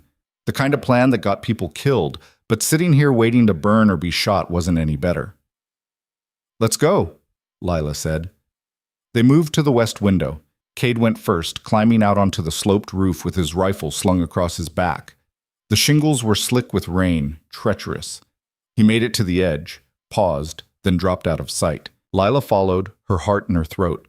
The roof felt like it might give way any second, rotten wood straining under her weight. She reached the edge, looked down. It was maybe 12 feet to the ground. Not a fatal drop, but enough to break something if she landed wrong. Below her, Cade was already moving, using the smoke from the burning house as cover. He gestured urgently for her to jump. Lila jumped. The landing knocked the wind out of her, sent her rifle skittering across the muddy ground. For a moment she couldn't breathe, couldn't move. Then Cade was there, hauling her to her feet, pressing her rifle back into her hands. "Move!" he hissed. They ran, bent low, using every bit of cover they could find. Behind them, the house was fully engulfed now, flames shooting through the roof. The attackers were still focused on it, still waiting for Lila and Cade to emerge from the front or try to escape out the back. No one was watching the sides. Cade led them in a wide arc, coming up behind where he'd seen muzzle flashes earlier. He moved like a ghost, each step placed with precision, making no sound. Lila tried to match him, but she felt clumsy, loud, certain at any moment someone would spot them. No one did. They came up behind a man crouched near the tree line, his attention fixed on the burning house. Cade didn't hesitate. He brought his rifle up and fired once. The man dropped. The gunshot alerted the others. Suddenly, the tactical situation reversed. The attackers were caught between the burning house and an enemy at their backs. Confusion rippled through their formation. Cade fired again, then grabbed Lila's arm and pulled her to new cover before return fire could find them. They were moving constantly now, shooting and relocating, creating the impression of multiple attackers coming from the darkness. Lila saw a figure turning toward them, bringing up a shotgun. She fired without thinking. The figure went down. She didn't know if it was a kill shot, didn't have time to care. They kept moving, kept shooting. The attackers were breaking formation now, falling back, trying to regroup. But Cade didn't give them the chance. He pressed the attack, driving them back toward the open ground where they had no cover. Lila followed his lead, firing when he fired, moving when he moved. Her rifle was almost empty. Her hands were shaking. But she kept going because stopping meant dying, and she wasn't ready to die for Dalton Cray's wounded pride. Then she saw Trent. He was trying to rally his men, shouting orders that were getting lost in the chaos. His expensive coat was streaked with mud. His face was a mask of frustrated rage. Their eyes met across the burning landscape. Trent raised his pistol. So did Lila. For a heartbeat, the world narrowed to just the two of them, the woman fighting for her home and the man trying to take it away. Everything else faded. The fire, the gunshots, Cade shouting something she couldn't hear. Just her, just Trent, just the trigger under her finger. She fired. So did he. So did someone else. 3 shots. So close together, they sounded like one. Trent went down. His pistol fell from nerveless fingers. He clutched his chest, blood spreading across that expensive coat, his expression one of absolute surprise. Lila stood frozen, smoke drifting from her rifle barrel. Had she hit him? She thought she had, but there had been 3 shots. One of them was hers. One was Trent's. She'd felt it pass close enough to stir her hair. The third, she turned. Cade was standing 20 feet away, his rifle still raised, aimed at where Trent had been. His face was hard, emotionless. "You good?" he called out. Lila nodded, not trusting her voice. The remaining attackers were retreating now, dragging their wounded, abandoning the fight. They'd lost their leader and their momentum. Whatever pay Cray had promised them, it wasn't enough to die for. Within minutes, the gunfire stopped completely. The attackers vanished into the darkness, and suddenly the only sound was the roar of the burning house and Lila's ragged breathing. She walked over to where Trent lay. He was still alive, barely, his breath coming in wet, struggling gasps. Blood bubbled at the corner of his mouth. "Should have taken the deal," he wheezed. "Should have left us alone," Lila replied. Trent's eyes found hers. For a moment, something almost like respect flickered there. Then he coughed once, twice, and went still. Lila stood over his body and felt nothing. No triumph, no guilt, just a bone-deep exhaustion that threatened to pull her down into the mud. Cade appeared beside her, checked Trent's pulse out of habit more than hope. "He's gone," he confirmed. He looked at Lila. "You hit?" "No, you?" "Grazed, nothing serious." He gestured to his left arm, where his shirt was torn and dark with blood. "We should check the perimeter, make sure they're really gone." They did a sweep of the property, weapons ready, expecting ambush at every turn. But the attackers were truly gone, fled into the night carrying their casualties and their failure. When they made it back to the house, or what remained of it, the fire was starting to die down. There wasn't much left to burn. Lila stood and watched her home collapse into ash and ember and tried to figure out what she felt. "I'm sorry," Cade said quietly, "about the house. It was just wood." Lila's voice was flat. "We're alive. That's what matters." "Is it?" She looked at him, really looked, saw the blood on his arm, the soot on his face, the weariness in his eyes that spoke of too many fights, too many losses, too many times having to choose between bad and worse. "Yeah," she said, "it is." They stood together in the ruins of her life and watched the sun start to rise. Around them, the evidence of violence, bodies they'd have to deal with, blood soaking into the earth, the burned skeleton of what used to be home. But they were standing. They were breathing. They'd survived. As the first light of dawn touched the mountains, Lila heard horses approaching. She tensed, reached for her rifle. "Easy," Cade said. "That's Bowman." The sheriff rode up with 3 deputies, all of them armed, all of them looking grim. They took in the scene, the burned house, The bodies. Lila and Cade standing in the middle of it all like survivors of a war. Bowman dismounted slowly. I heard the gunfire. Took time to gather men. His voice was careful, controlled. What happened here? Self-defense, Cade said. They attacked. We defended. That's the whole story. Bowman walked over to Trent's body, studied it with the detached interest of someone who'd seen too much death to be shocked by it anymore. Marcus Trent, he said. One of Cray's top men. This is going to have consequences. Let it, Lila said. I'm done being afraid of Dalton Cray. Bowman looked at her, and something in his expression shifted. There are 5 other bodies scattered around your property, all of them armed, all of them on your land. He paused. I can call this what it is, self-defense, but there will be questions, investigations. Then investigate, Cade said. You won't find anything except people defending their home from criminals. And Cray? What happens when he finds out you killed 6 of his men? He'll know where to find me. Cade's voice was flat, and he'll know what happens when he sends people after what's mine. Bowman absorbed that. He looked at the bodies, at the burned house, at 2 people who'd somehow survived what should have killed them. I'll file the report as justified self-defense, he said finally. But Cade, you need to understand, this doesn't end here. Cray won't let this go. I'm counting on it, Cade said. The sheriff shook his head like he couldn't quite believe what he was hearing. You're either the bravest man I've ever met or the most foolish. Probably both. Bowman and his deputies spent the next hour cataloging the scene, taking statements, removing bodies. Through it all, Lila sat on a rock near what used to be her porch and watched them work.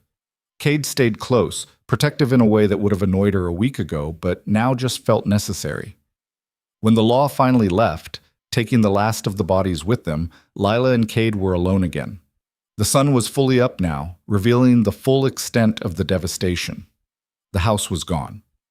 The barn was already gone. Most of her equipment had burned, but the land was still there. The mountains. The creek that would run again when the snow melted. The bones of something that could be rebuilt. We should get that arm looked at, Lila said, nodding to Cade's wound. Later. First we need to secure the property. Make sure no one else is coming. Cade. She stood, walked over to him. It's over. For now, at least. Let me help you. He looked like he wanted to argue. Then he just nodded, let her lead him to what remained of the water pump. She cleaned the wound as best she could, a deep graze that had bled a lot, but hadn't hit anything vital. Her hand shook as she worked, the adrenaline finally wearing off and leaving her hollow. You did good tonight, Cade said quietly. Better than good. You saved both our lives. We saved each other. Lila tied off the makeshift bandage. That's what this is now, isn't it? Partnership? Yeah. Cade's voice was soft. I guess it is. They sat together in the ruins as the day grew brighter, 2 people who'd started as strangers and become something else through fire and blood and necessity. The fight wasn't over. Dalton Cray was still out there, still dangerous. The house was gone. Winter was coming, and they had nothing but each other and raw determination. But they'd held the line. They'd faced the worst Cray could throw at them and survived. That had to count for something. Lila looked at Cade, at the man who'd walked into her life carrying death and promises in equal measure, and felt something shift in her chest. Not love. It was too soon for that, and they were both too damaged. But something. Connection, maybe. Trust earned in the only currency that mattered. What now? She asked. Cade surveyed the wreckage, his expression unreadable. Then he smiled, a real smile this time, not that bitter, almost expression he usually wore. Now? He said. Now we rebuild. The word sounded simpler than it was. Rebuild meant starting from ash and rubble with almost nothing. It meant sleeping in the remaining cattle shelter that first night, huddled against the cold with saddle blankets for warmth. It meant waking up to frost on the ground, and the reality that everything Lila had tried to preserve was gone anyway. But they were alive, and the land was still theirs. By mid-morning, wagons started arriving. The first belonged to old Mrs. Patterson from town, who showed up with her grandson driving and the bed full of quilts, canned goods, and bread wrapped in cloth. "Heard what happened," she said, climbing down with the stiffness of someone who'd seen 80 winters. "Figured you could use some help." Lila stared at the supplies, too overwhelmed to speak. "We don't have money to pay you back," Cade said carefully. Mrs. Patterson waved a dismissive hand. "Don't want payment. Lila's father helped me when my husband died, left me enough to live on when he could have taken advantage. This is just returning the favor." She fixed Cade with a sharp look. "Besides, word around town is you two stood up to Dalton Cray's men. That takes spine. We could use more spine in these parts." More wagons followed throughout the day. The Hendersons brought lumber from their mill. The Morrison boys hauled fresh water. Even Raymond Morrison from the bank showed up with a wagon full of tools, his expression uncomfortable but determined. "The bank can't officially support this," he said, not quite meeting Lila's eyes. "But unofficially, my family remembers what your father did for this town. Consider this a personal loan. No interest." Lila found her voice finally. "Why? All of you. Why help now?" Mrs. Henderson, a sturdy woman who'd birthed 6 children and buried 2, stepped forward. "Because you fought. Most people around here, we just bend when pressure comes. Pay the protection money, look the other way, tell ourselves it's not our business." She gestured to the burned remains of the house. "You didn't bend. You stood up. That matters." "Even if it brings trouble to your doorsteps?" Kate asked. "Trouble's already here," old Pete from the general store said. "Has been for years. Cray and his men bleeding the territory dry, and all of us too scared to do anything about it. Maybe it's time that changed." Sheriff Bowman arrived around noon, watched the community effort with an expression Lila couldn't quite read. When the wagons finally cleared out late afternoon, he approached where she and Cade were sorting through the donated supplies. "Careful," he said quietly. "What you're building here, it's not just a house." "What is it then?" Lila asked. "A symbol. Something people can point to and say they fought and won." Bowman's face was grave. "That makes you dangerous to men like Cray. More dangerous than if you just killed his men and disappeared." "So what should we do?" Cade's voice had an edge. "Run? Hide? Pretend we don't exist?" "No," Bowman sighed. "You should be smart and very, very careful, because Cray will come at you again. Maybe not this week or next month, but he will come, and next time he won't be subtle." The sheriff left them with that warning hanging in the air like smoke. That night, they used some of the lumber to build a crude shelter, 4 walls and a roof, barely more than a shed, but enough to keep the weather out. Cade worked with practiced efficiency, his injured arm slowing him down but not stopping him. Lila helped where she could, holding boards while he hammered, passing him nails, learning the rhythm of construction. "You're good at this," she observed. "Had practice. Thomas and I built half a mining camp one summer." Cade's voice went soft with memory. "He was terrible at it, couldn't measure worth a damn, but he tried. You miss him. Every day." Cade hammered another nail home. "He was the only person who ever looked at me and saw something worth saving." Lila wanted to say that she saw it too, but the words felt too large, too presumptuous. Instead, she just handed him another board and kept working. They finished the shelter as darkness fell. It was rough, ugly, barely functional, but it was theirs. Inside, they laid out the bedrolls Mrs. Patterson had donated. There was no partition, no privacy, just 2 people sharing a space barely big enough for one. "I can sleep outside," Cade offered. "Don't be stupid. It's freezing." Lila arranged her bedroll on the far side of the shelter. "We're adults. We can share a room without making it complicated. If you're sure." "I'm sure." She wasn't sure, but she was tired of pretending everything had to be carefully managed, properly separated. They'd killed men together. They'd burned together. Sleeping in the same room seemed almost mundane by comparison. They settled into their respective bedrolls. Outside, wind howled through the ruins. Inside, silence stretched between them. "Thank you," Lila said into the darkness. "For what?" "For staying, for fighting, for—" She struggled to find the right words. "For keeping your promise to Thomas, even though it's cost you." "Cost me what? I had nothing before this." Cade's voice was rough. No home, no purpose, just drifting from one bad decision to the next. At least here, I'm fighting for something that matters. The ranch. You. The word hung in the air between them, heavy with implications neither was ready to examine. We should sleep, Cade said finally.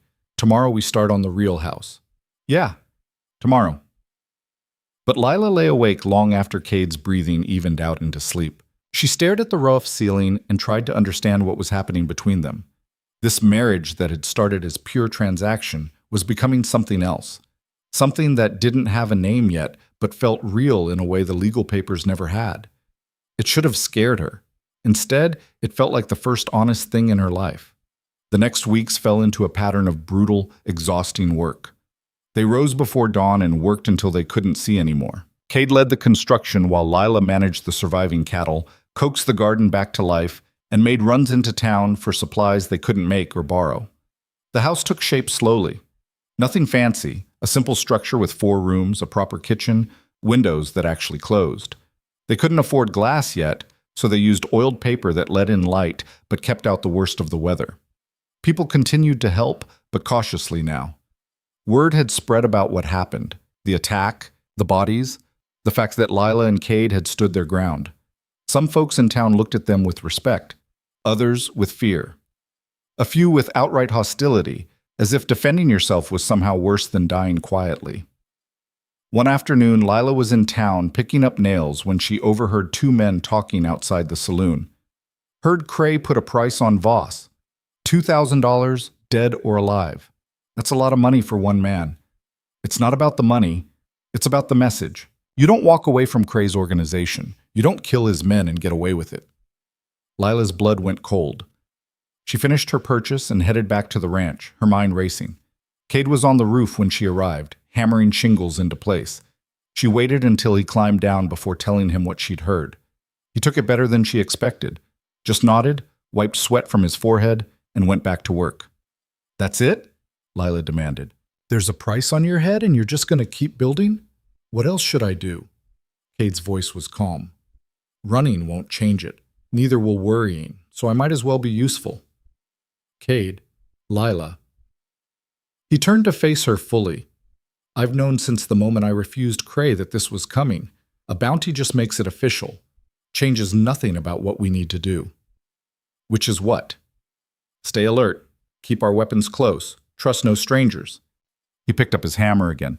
And finish this house before winter really hits. It was practical advice delivered in Cade's typical flat tone, but Lila could see the tension in his shoulders. He was more worried than he was letting on. That night, she woke to find his bedroll empty. She grabbed her rifle and slipped outside, half expecting to find attackers in the darkness. Instead, she found Cade sitting on a half-finished porch, staring out at the mountains silhouetted against the starlit sky. Couldn't sleep? She asked, sitting down beside him. Too quiet. Makes me nervous. You prefer being shot at? At least when people are shooting, you know where they stand. Cade's voice was tired. It's the waiting that gets to me. Wondering when the next move comes. Who's going to try to collect that bounty? Lila set her rifle across her knees. We could leave. Take the money we have left. Head for California or Oregon. Start completely over. You'd do that? Leave your father's land? I'd do that to keep you alive. The admission surprised them both. Cade looked at her, and in the starlight his expression was unreadable. I don't deserve that, he said quietly. Stop deciding what you deserve. I'm tired of hearing it. Lila's voice was sharp. You're my husband.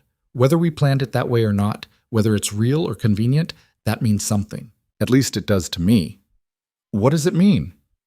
It means I'm not letting Dalton, Cray, or anyone else take you away without a fight. She met his eyes. It means you're not alone in this anymore, so stop acting like you are. Cade was silent for a long moment. Then he reached out and took her hand. His palm was rough with calluses, warm against her cold fingers. Thank you, he said. For that. For everything. They sat together on the unfinished porch, hands linked, and watched the stars wheel overhead. Somewhere out there, dangerous men were planning dangerous things. But for now, in this moment, They had each other. That would have to be enough. The house was nearly finished when the first bounty hunter showed up. Lila spotted him from a distance, a lone rider approaching at midday when honest folks were usually working. She called for Cade, and they watched from cover as the stranger dismounted about 50 yards out.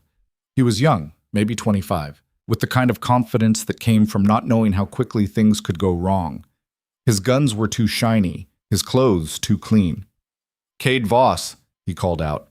"I know you're in there. Come out and we can settle this peaceful." Cade and Lila exchanged looks. "You want me to handle this?" Cade asked. "Let me try first." Lila stepped out before he could argue. "Can I help you?"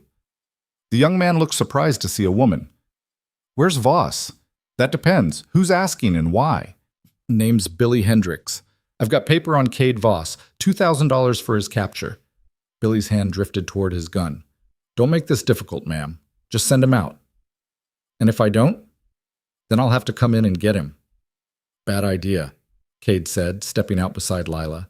His rifle was cradled casually, but his finger was near the trigger. "Real bad idea." Billy's confidence wavered slightly. "The paper says dead or alive, Voss.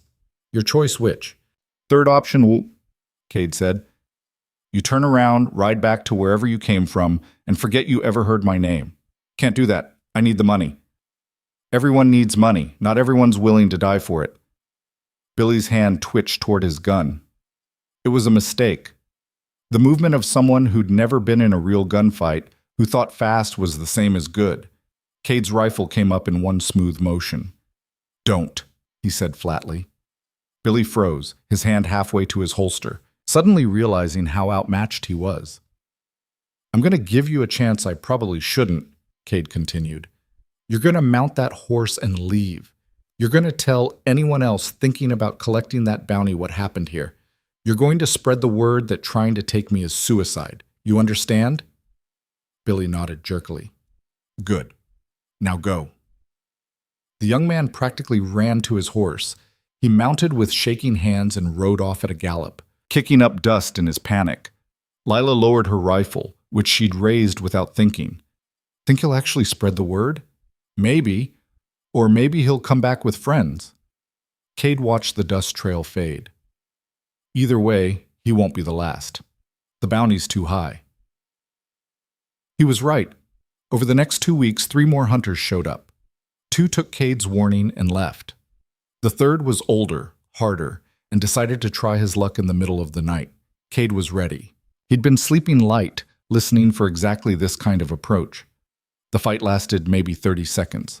A brief exchange of gunfire, then silence. In the morning, they found the bounty hunter's body near the tree line. Cade dragged it to town himself, dropped it at Sheriff Bowman's office with a terse explanation. "Self-defense," Bowman said, examining the body. "Again." "Again," Cade agreed. "You're building quite a reputation, Voss. The man you can't kill." "That's what they're calling you." "I'm just trying to live quietly." "Quietly." Bowman laughed without humor. "You've killed 9 men in a month. That's not quiet." "They came to me. I didn't go looking." "Doesn't matter. This keeps up. You're going to have every gun in the territory coming after that bounty." Bowman leaned back in his chair. "At some point, the math catches up. You can't win them all." "Maybe not." Cade turned to leave. "But I'm going to try." Back at the ranch, Lila was waiting. She'd heard the shots the night before. Had spent the dark hours keeping watch in case it was a coordinated attack. "How bad?" she asked. "1 dead." Bowman filed it as self-defense. Cade sat down heavily on the porch steps they'd just finished installing. "But he's right. This can't keep going. Eventually someone's going to get lucky.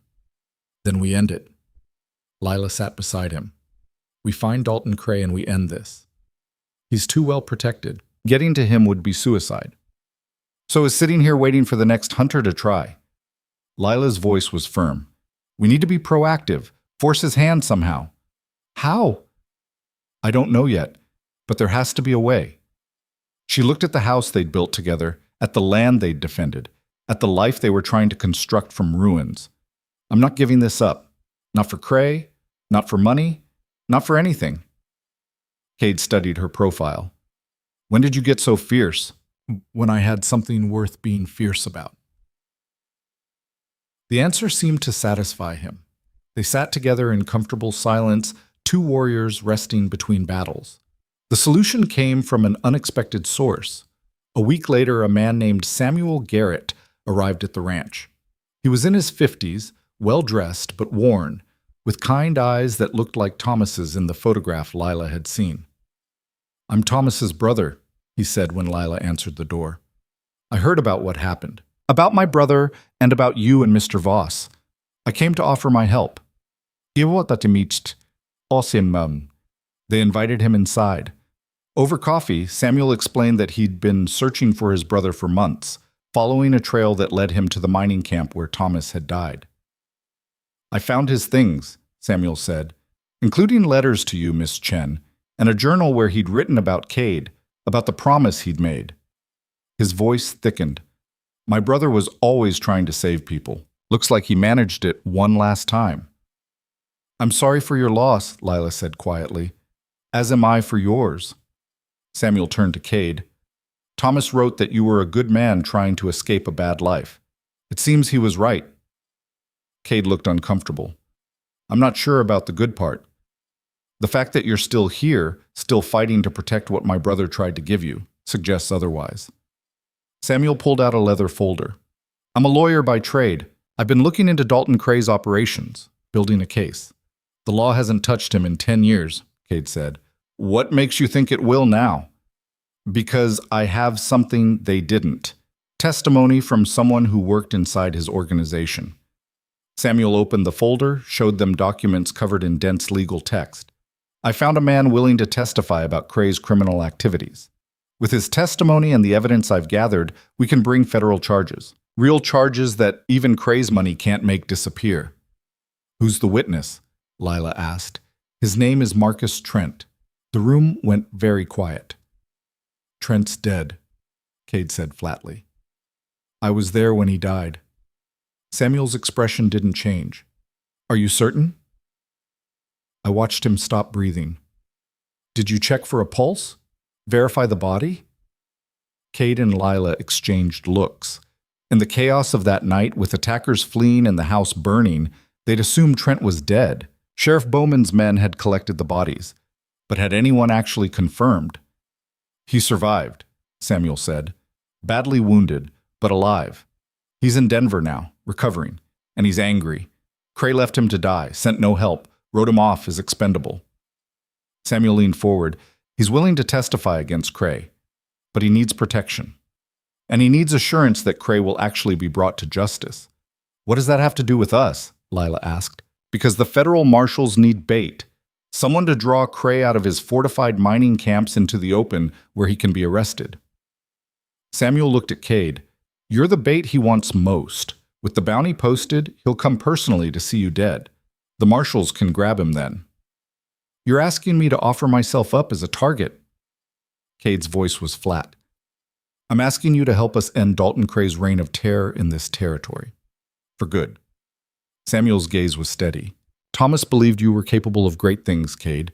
This is your chance to prove him right." Cade stood, walked to the window, stared out at the land he'd helped defend. Lila watched him think, saw the war happening behind his eyes. Finally, he turned back. "If I do this, Lila stays protected. Whatever happens, she doesn't get caught in the crossfire." "Agreed," Samuel said.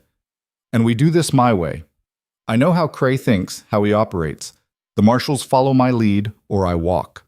I'll make sure they understand." Cade looked at Lila. "What do you think?" She should have been scared, should have argued against deliberately attracting the attention of a man who'd already tried to kill them multiple times. But this was a chance to end it, really end it. Not just survive another attack, but remove the threat completely. "I think we do it," she said. "Together." "Together," Cade agreed. Samuel spent the next 3 days laying out the plan. Federal marshals would be in position around the ranch. Cade would make himself visible, vulnerable even. When Cray arrived, and Samuel was certain he would, they'd spring the trap. "He's too proud to send more hired guns after you've killed so many," Samuel explained. "This has become personal. He'll come himself, probably with his best men. That's when we take him. It was a good plan, almost too good. On the fourth day, as Samuel was preparing to leave for Denver to coordinate with the marshals, Lila pulled Cade aside. "You don't trust this," she said. It wasn't a question. "I want to." Cade's voice was low, but something feels off. Too convenient, too neat. "You think it's a trap?" "I think Cray's survived this long by being paranoid and smart. If he knows Trent turned on him, he'll know about the federal case. He'll be ready." Cade's jaw tightened. "And if this goes wrong, you're in the blast radius." "Then we make sure it doesn't go wrong." Lila grabbed his hand. "We've faced worse odds." "Have we?" "We're still here, aren't we?" Cade's expression softened slightly. "You're too brave for your own good." "I learned from the best." He pulled her close, and for the first time since they'd met, he kissed her. It was brief, almost desperate, the kiss of someone who wasn't sure they'd get another chance. When they broke apart, Lila rested her forehead against his. "We're going to survive this," she said. "We're going to end Cray, and then we're going to build our life here. The one we should have had from the start. Promise?" His voice was rough. "Promise." Samuel left the next morning, heading back to Denver with their commitment to the plan. The marshals would arrive in 2 weeks, he said. 2 weeks to prepare for what might be their last fight. Lila and Cade spent that time fortifying, planning, preparing for every contingency. But they also spent it living, finishing the house properly, working the land, having dinners that lasted hours because neither wanted the day to end. They were building something real now. Not just a marriage of convenience, but an actual partnership, a life. And when the marshals finally arrived, dusty and serious and armed to the teeth, Lila looked at what they'd created and knew exactly what she was fighting for. Not just land, not just survival. Home. The marshals were nothing like Lila expected. Marshal Thomas Reeves was a compact man in his 40s with gray threading through his beard and eyes that had seen the worst humanity had to offer without going completely cynical. His deputy, a young woman named Sarah Chen, no relation to Lila, though they shared the name, carried herself with the quiet competence of someone who'd had to prove herself twice as hard to earn half the respect. They set up their operation with military precision, positioning men at strategic points around the ranch, establishing sight lines and fallback positions. But it was clear from the start that they didn't entirely trust Cade. "You understand why we're cautious," Reeves said on the second day, standing in Lila's kitchen like he owned it. Former criminal turned informant's husband. It's not exactly a confidence-inspiring resume. "I'm not an informant," Cade said flatly. "I'm bait. There's a difference." "Is there?" Reeves sipped coffee that Lila had made, his expression skeptical. "Because from where I stand, you've got every reason to warn Cray. Tip him off. Let him escape. Maybe even cut a deal to get that bounty removed." "If I wanted to cut a deal with Cray, I'd have done it weeks ago." Cade's voice was controlled, but Lila could see the tension in his shoulders. "I'm here because I want him gone. For good." "Why should I believe that?" "Because I'm still standing here instead of running. Because I've killed 9 of his men defending this land. Because—" Cade stopped, jaw tight. "Because he has something worth staying for now," Lila finished quietly. "Me. This place. A life that doesn't involve looking over his shoulder every second." Reeves studied them both, his marshal's instinct measuring truth against deception. Whatever he saw must have satisfied him because he nodded slowly. "All right. We do this your way, Voss. But if anything goes sideways, if I even suspect you've compromised this operation, I'll put you in irons myself. We clear?" Crystal. The waiting was worse than the fighting had been. At least during the attack, Lila had known what to do: shoot, move, survive. Now she had nothing but endless hours watching the horizon for threats that might not come. Cade spent the time teaching her things he probably shouldn't have. How to read men by their movements. How to spot surveillance. How to know when someone was about to draw before their hand ever touched their gun. "You expecting me to become a gunfighter?" she asked after he'd spent an hour showing her angles of cover. "I'm expecting you to survive." Cade's voice was serious. "If this goes wrong, if Cray gets past us somehow, I need to know you can protect yourself." "I've been protecting myself for years. Not from this. Not from someone like Cray. He met her eyes. Promise me that if it goes bad, you run. Don't try to be a hero, just get out and keep going. We've had this conversation before, and you never promised. Lila set down the rifle she'd been holding. Because I'm not making a promise I won't keep. We're in this together, Cade. All the way to the end, whatever that looks like. Even if the end is me dead and you with a chance to escape, especially then. She moved closer, close enough to see the scar tissue through his eyebrow, the lines that violence and hard living had carved into his face. You don't get to decide you're expendable. Not anymore. I get a vote in what happens to you. That's not how this works. Then we're changing how it works. Cade looked at her for a long moment, and something in his expression cracked open.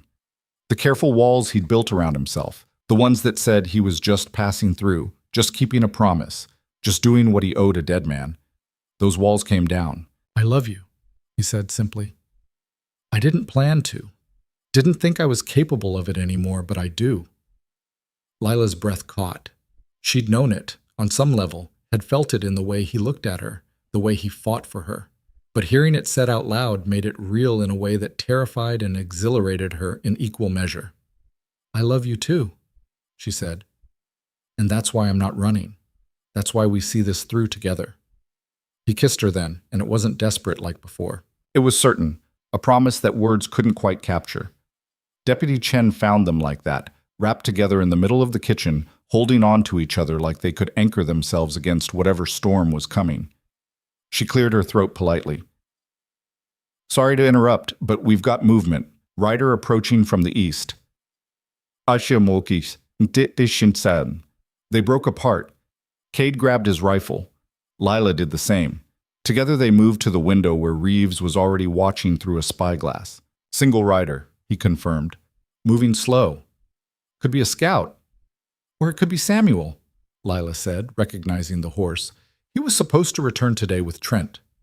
They waited, tense, as the rider approached. It was indeed Samuel, but he was alone.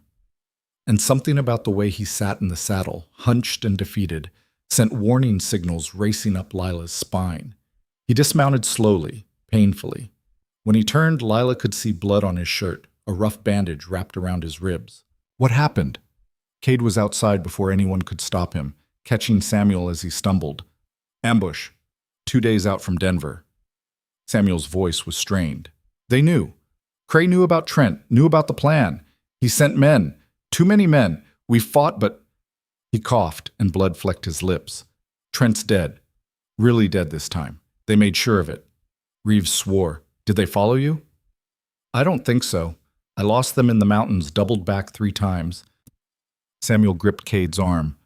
But they're coming, Cray himself. He told me to deliver a message. He's tired of sending others to do his work. He'll be here in 2 days to finish this personally. How many men? Reeves demanded.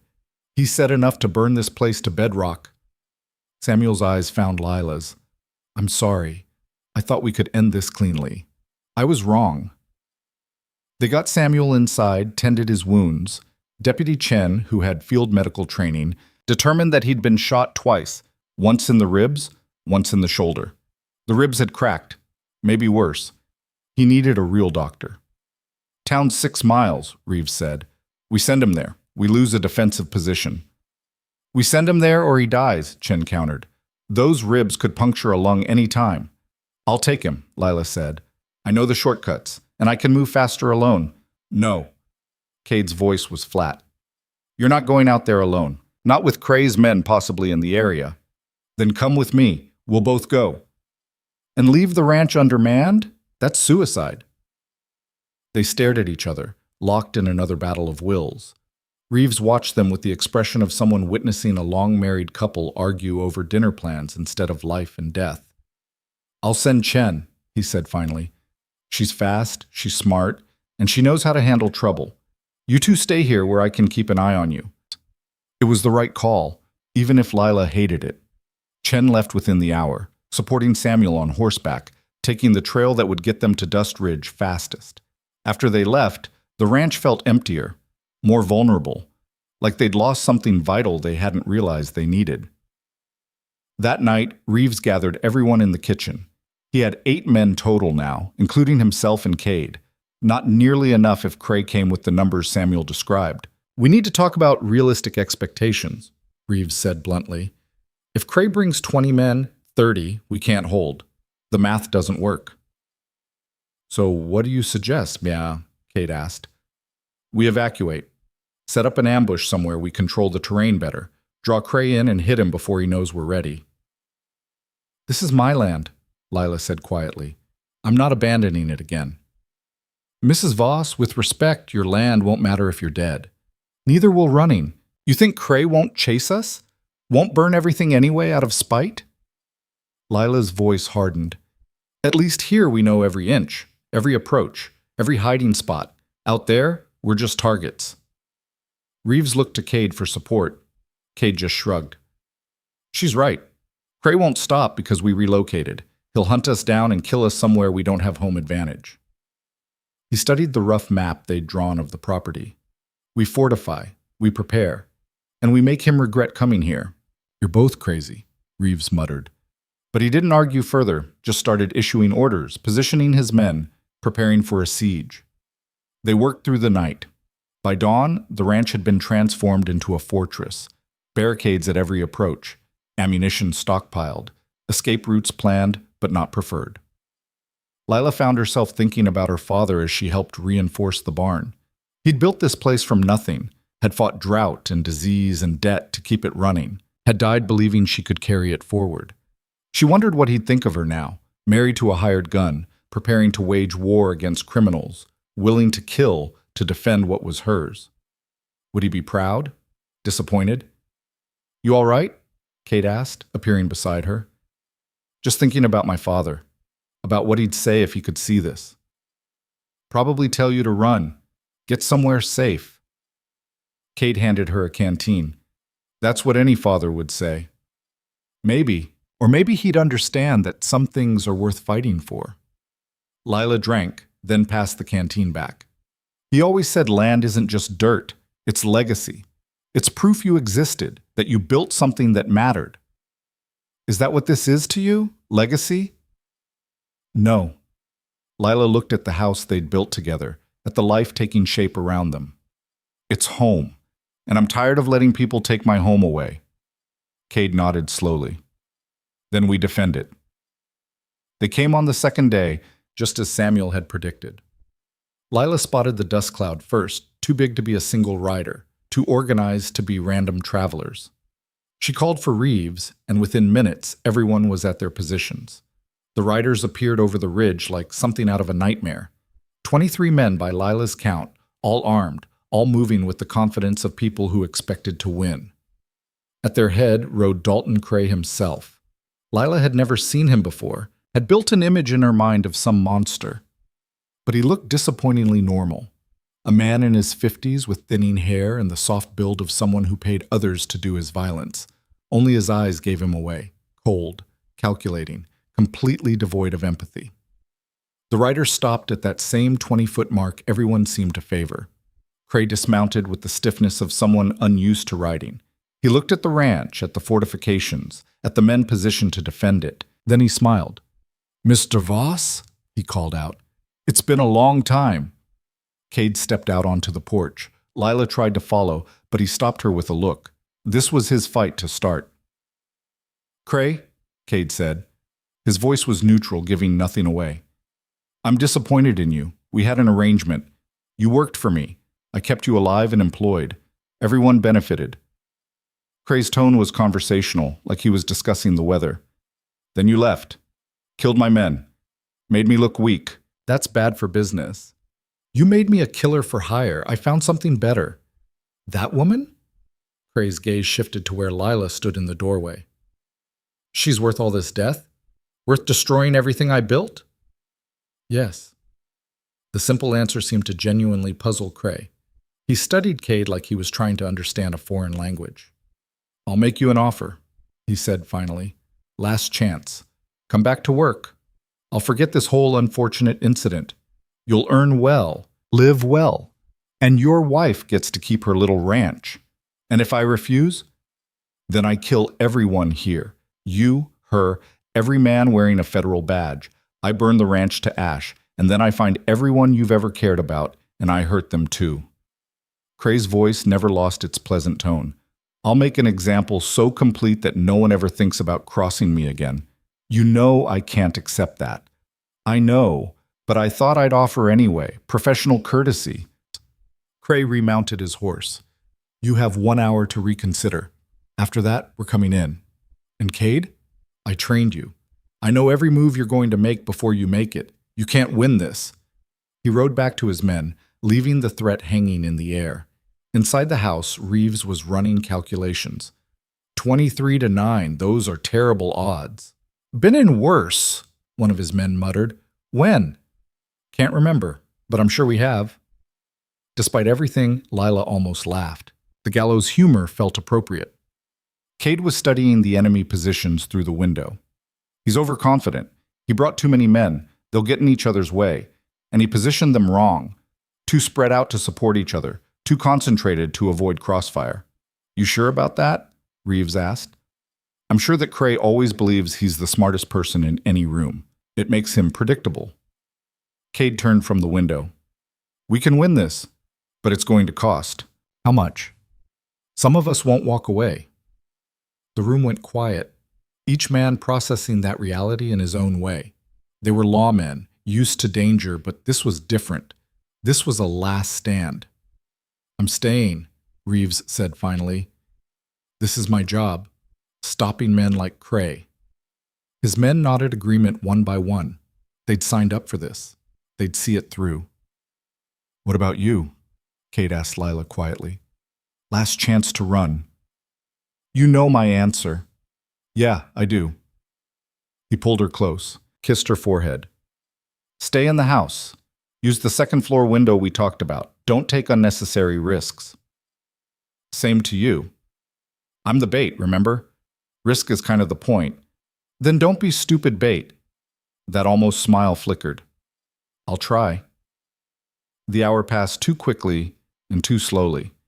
Lila used the time to check her ammunition one more time, to drink water, to steady her breathing, to memorize Cade's face in case she never saw it again.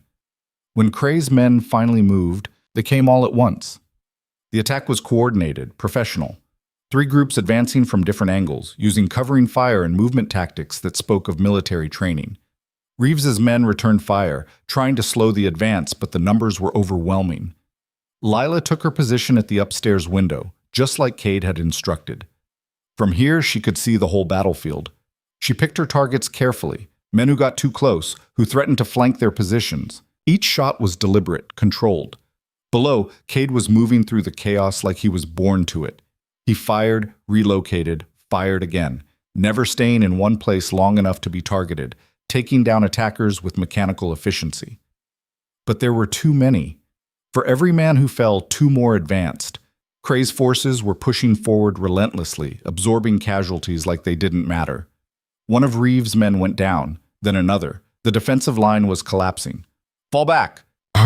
Reeves shouted. "Everyone to the house!" They retreated in fighting order, covering each other's movement.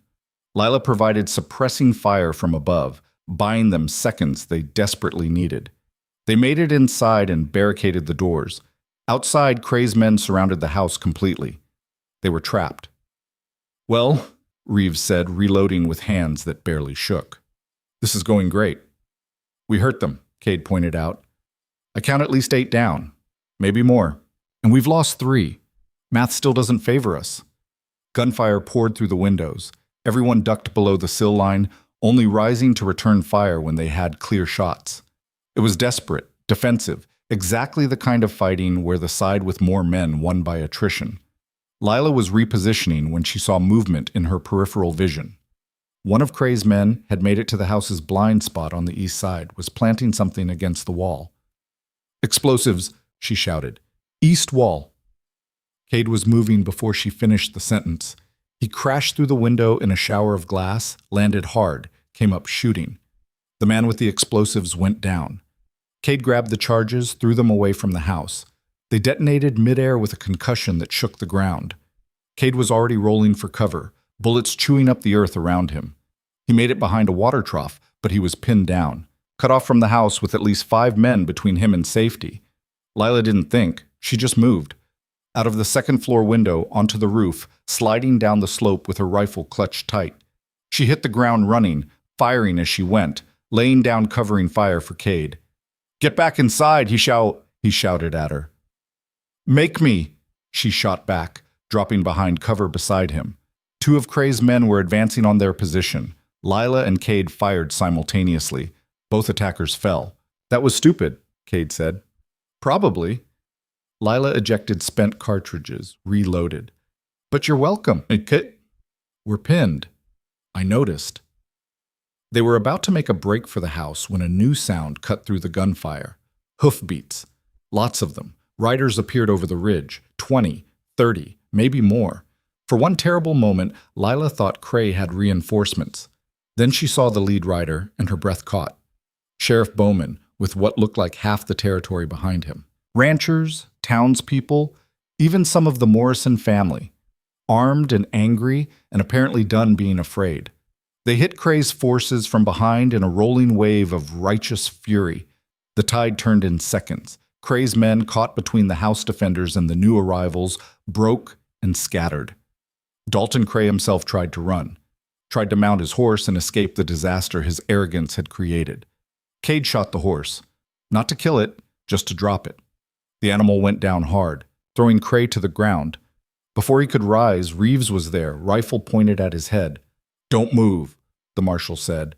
"Dalton Cray, you're under arrest for murder, extortion, arson, and about 40 other charges I'll think of on the way to Denver." Cray looked up at him, then at the battlefield littered with his fallen men, then at Cade standing 20 feet away with smoke drifting from his rifle. "You can't win," Cray said. "I have lawyers, judges, politicians. You'll never make this stick." "Maybe not," Reeves admitted, "but I'm going to try real hard. And even if you walk eventually, your organization is done. Your men are dead or scattered. Your reputation is ruined. You're finished in this territory." For the first time, Cray's confident facade cracked. He looked genuinely afraid. "Get him out of my sight," Cade said quietly. Reeves hauled Cray to his feet, clapped him in irons, and handed him off to his deputies. Around them, the cleanup was beginning, tending to the wounded, counting the dead, starting the long process of documenting everything for the legal proceedings to come. Bowman approached Lila and Cade where they still stood behind the water trough. "Took you long enough," Cade said. "Had to convince people it was worth the risk." Bowman looked tired but satisfied. "Turns out watching you two stand up to Cray inspired some folks. Figured if you could fight, they could too." "How many did we lose?" Lila asked. 3 on our side, maybe 8 or 10 of Cray's men dead. Rest will face trial." Bowman shook his head. "It's a mess. But it's over." "Is it?" Lila looked at the devastation around them. "Really over?" "As over as these things get," Bowman said. "Cray's done. His organization's broken, and you've got a whole territory's worth of people who owe you a debt." He smiled slightly. "I'd say that's as close to a happy ending as you're likely to get." The aftermath took weeks to sort out. Cray was transported to Denver to await trial. His remaining men were rounded up, charged, processed through a legal system that suddenly found its spine now that the threat was broken. Samuel Garrett recovered from his wounds and returned to help prosecute, using the evidence he'd gathered to build an airtight case. The ranch became something of a landmark. People rode out to see where the final battle had happened, to talk to the woman and her gunfighter husband who'd stood against impossible odds and won. Lila hated the attention, but she tolerated it because it brought business. Ranchers wanting to buy cattle, merchants offering fair prices on supplies. Even the bank came through with a loan extension on favorable terms, Raymond Morrison apparently having discovered a conscience. They rebuilt the parts of the house that had been damaged, fixed the barn again, started planning for the future, real plans that assumed they'd both be alive to see them through. One evening, about 6 weeks after the battle, Lila found Cade standing at the graves they'd made for her parents. He'd been visiting them more often lately, talking to the dead like they might have answers. "What do you tell them?" she asked, coming to stand beside him. "That I'm sorry. for bringing violence to their daughter's door, for not being the man they probably imagined for her. Cade's voice was quiet. For loving her anyway, despite all of that. You think they'd disapprove? I think they'd want better for you. Lila took his hand, laced her fingers through his. I think they'd want me happy, safe, building something that lasts. She looked at him. You give me all of that. I'm still a killer, Lila. Still have blood on my hands that won't wash off. Yeah, and I killed too. 6 men at least during that fight. Maybe more. I lost count. She squeezed his hand. We're both damaged, both carrying things we can't put down, but that doesn't mean we don't deserve this. Doesn't mean we can't build something good from the wreckage. Cade turned to face her fully. What are we building? A life. A real one, the kind Thomas would have wanted for both of us. Lila smiled. The kind worth fighting for. I can do that. He pulled her close. I want to do that. They stood together in the fading light. Two broken people who'd found each other through violence and necessity and had somehow made it into something that felt like love. A month later, Cade had to leave. There were loose ends to tie up, testimony to give in Denver, legal proceedings to attend, the formal dissolution of the bounty on his head. Samuel had arranged it all, promised it would take 2 weeks at most. You could come with me, Cade offered. Someone needs to watch the ranch. Lila adjusted his collar, straightened his coat. Besides, you'll be back before I know it. You sure? I'm sure. She kissed him. Go. Give your testimony. Help put Cray away for good. Then come home. Home, Cade repeated, like he was testing how the word felt. Yeah, I can do that. He left at dawn, riding toward Dust Ridge to catch the train. Lila watched him go from the porch of the house they'd built together and tried not to think about all the things that could go wrong. The days passed slowly.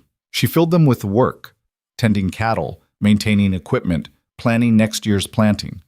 The community continued to help, people stopping by with supplies or just to talk, to be part of the story they'd all survived together. On the 10th day, Deputy Chen rode out with news. Cray's been sentenced, she said, 20 years in federal prison. No possibility of parole for at least 15. Her expression was satisfied.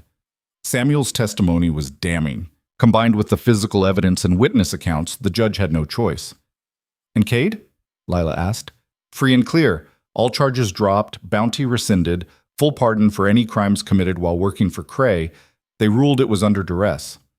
Chen smiled. He'll be on the train back tomorrow. Tomorrow came wearing a skin of gray clouds and cold wind. Lila rode into Dust Ridge early. Couldn't help herself. She waited at the station in her mother's blue dress, the same one she'd worn to meet Thomas Garrett all those months ago. The train arrived on time, pulling in with that same screech of metal and belch of steam. Passengers emerged. A salesman. A family. 2 miners. Then Cade, looking tired but whole. He spotted her on the platform and something in his expression softened, all the hard edges falling away. He walked toward her, and this time Lila didn't wait for him to close the distance. She ran, met him halfway, threw her arms around him like she could anchor him there through sheer force of will. You came back, she said into his shoulder. I promised I would. His arms tightened around her, and I keep my promises. They stood together on the platform, holding on to each other while the world moved around them. People noticed. Of course they noticed. The whole territory knew their story by now, but Lila didn't care about the stares or the whispers. She'd just held on to her husband and felt something settle in her chest that had been restless for weeks. Let's go home, she said finally. Yeah. Cade pulled back enough to see her face. Let's do that. They rode back to the ranch together, side by side, the way they'd face everything from now on. The house appeared over the ridge, solid, real theirs. Smoke curled from the chimney where Lila had left a fire burning. Inside, everything was exactly as they'd left it. Simple, functional, home. That night, they sat together at the table they'd built, eating a meal Lila had prepared from the garden that was finally thriving. Outside, the wind howled down from the mountains, but inside they were warm. Samuel wants us to visit Denver in the spring, Cade said. Says there's a ceremony, some kind of commendation for helping bring down Cray's organization. Do we have to go? No, But it might be nice. See the city. Take a real trip together." He smiled. "Maybe even enjoy ourselves." "That sounds good." Lila reached across the table, took his hand. "We could use some enjoyment. We could use a lot of things." Cade's thumb traced circles on her palm. "But we've got what matters." "What's that?" "Each other. This place. A future that doesn't involve running or fighting or looking over our shoulders." He met her eyes. "That's more than I ever thought I'd have." "Me too." They sat in comfortable silence. Two people who'd been strangers 4 months ago and were now something that didn't have a simple word. Partners. Survivors. Lovers. All of those and none of those. Just them. Together. Building something from nothing and calling it home. Later, lying in bed with Cade's arm around her and the sound of his breathing steady in the darkness, Lila thought about the journey that had brought them here. A desperate marriage to save a failing ranch. A dangerous man with a deadlier past. Violence and fire and choices that had seemed impossible at the time.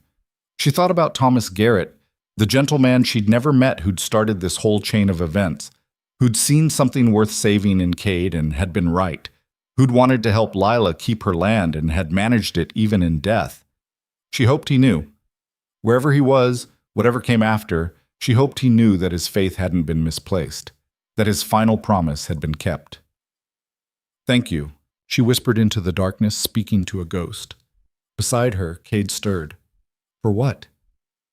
"For staying, for fighting, for being exactly what I needed, even when I didn't know I needed it."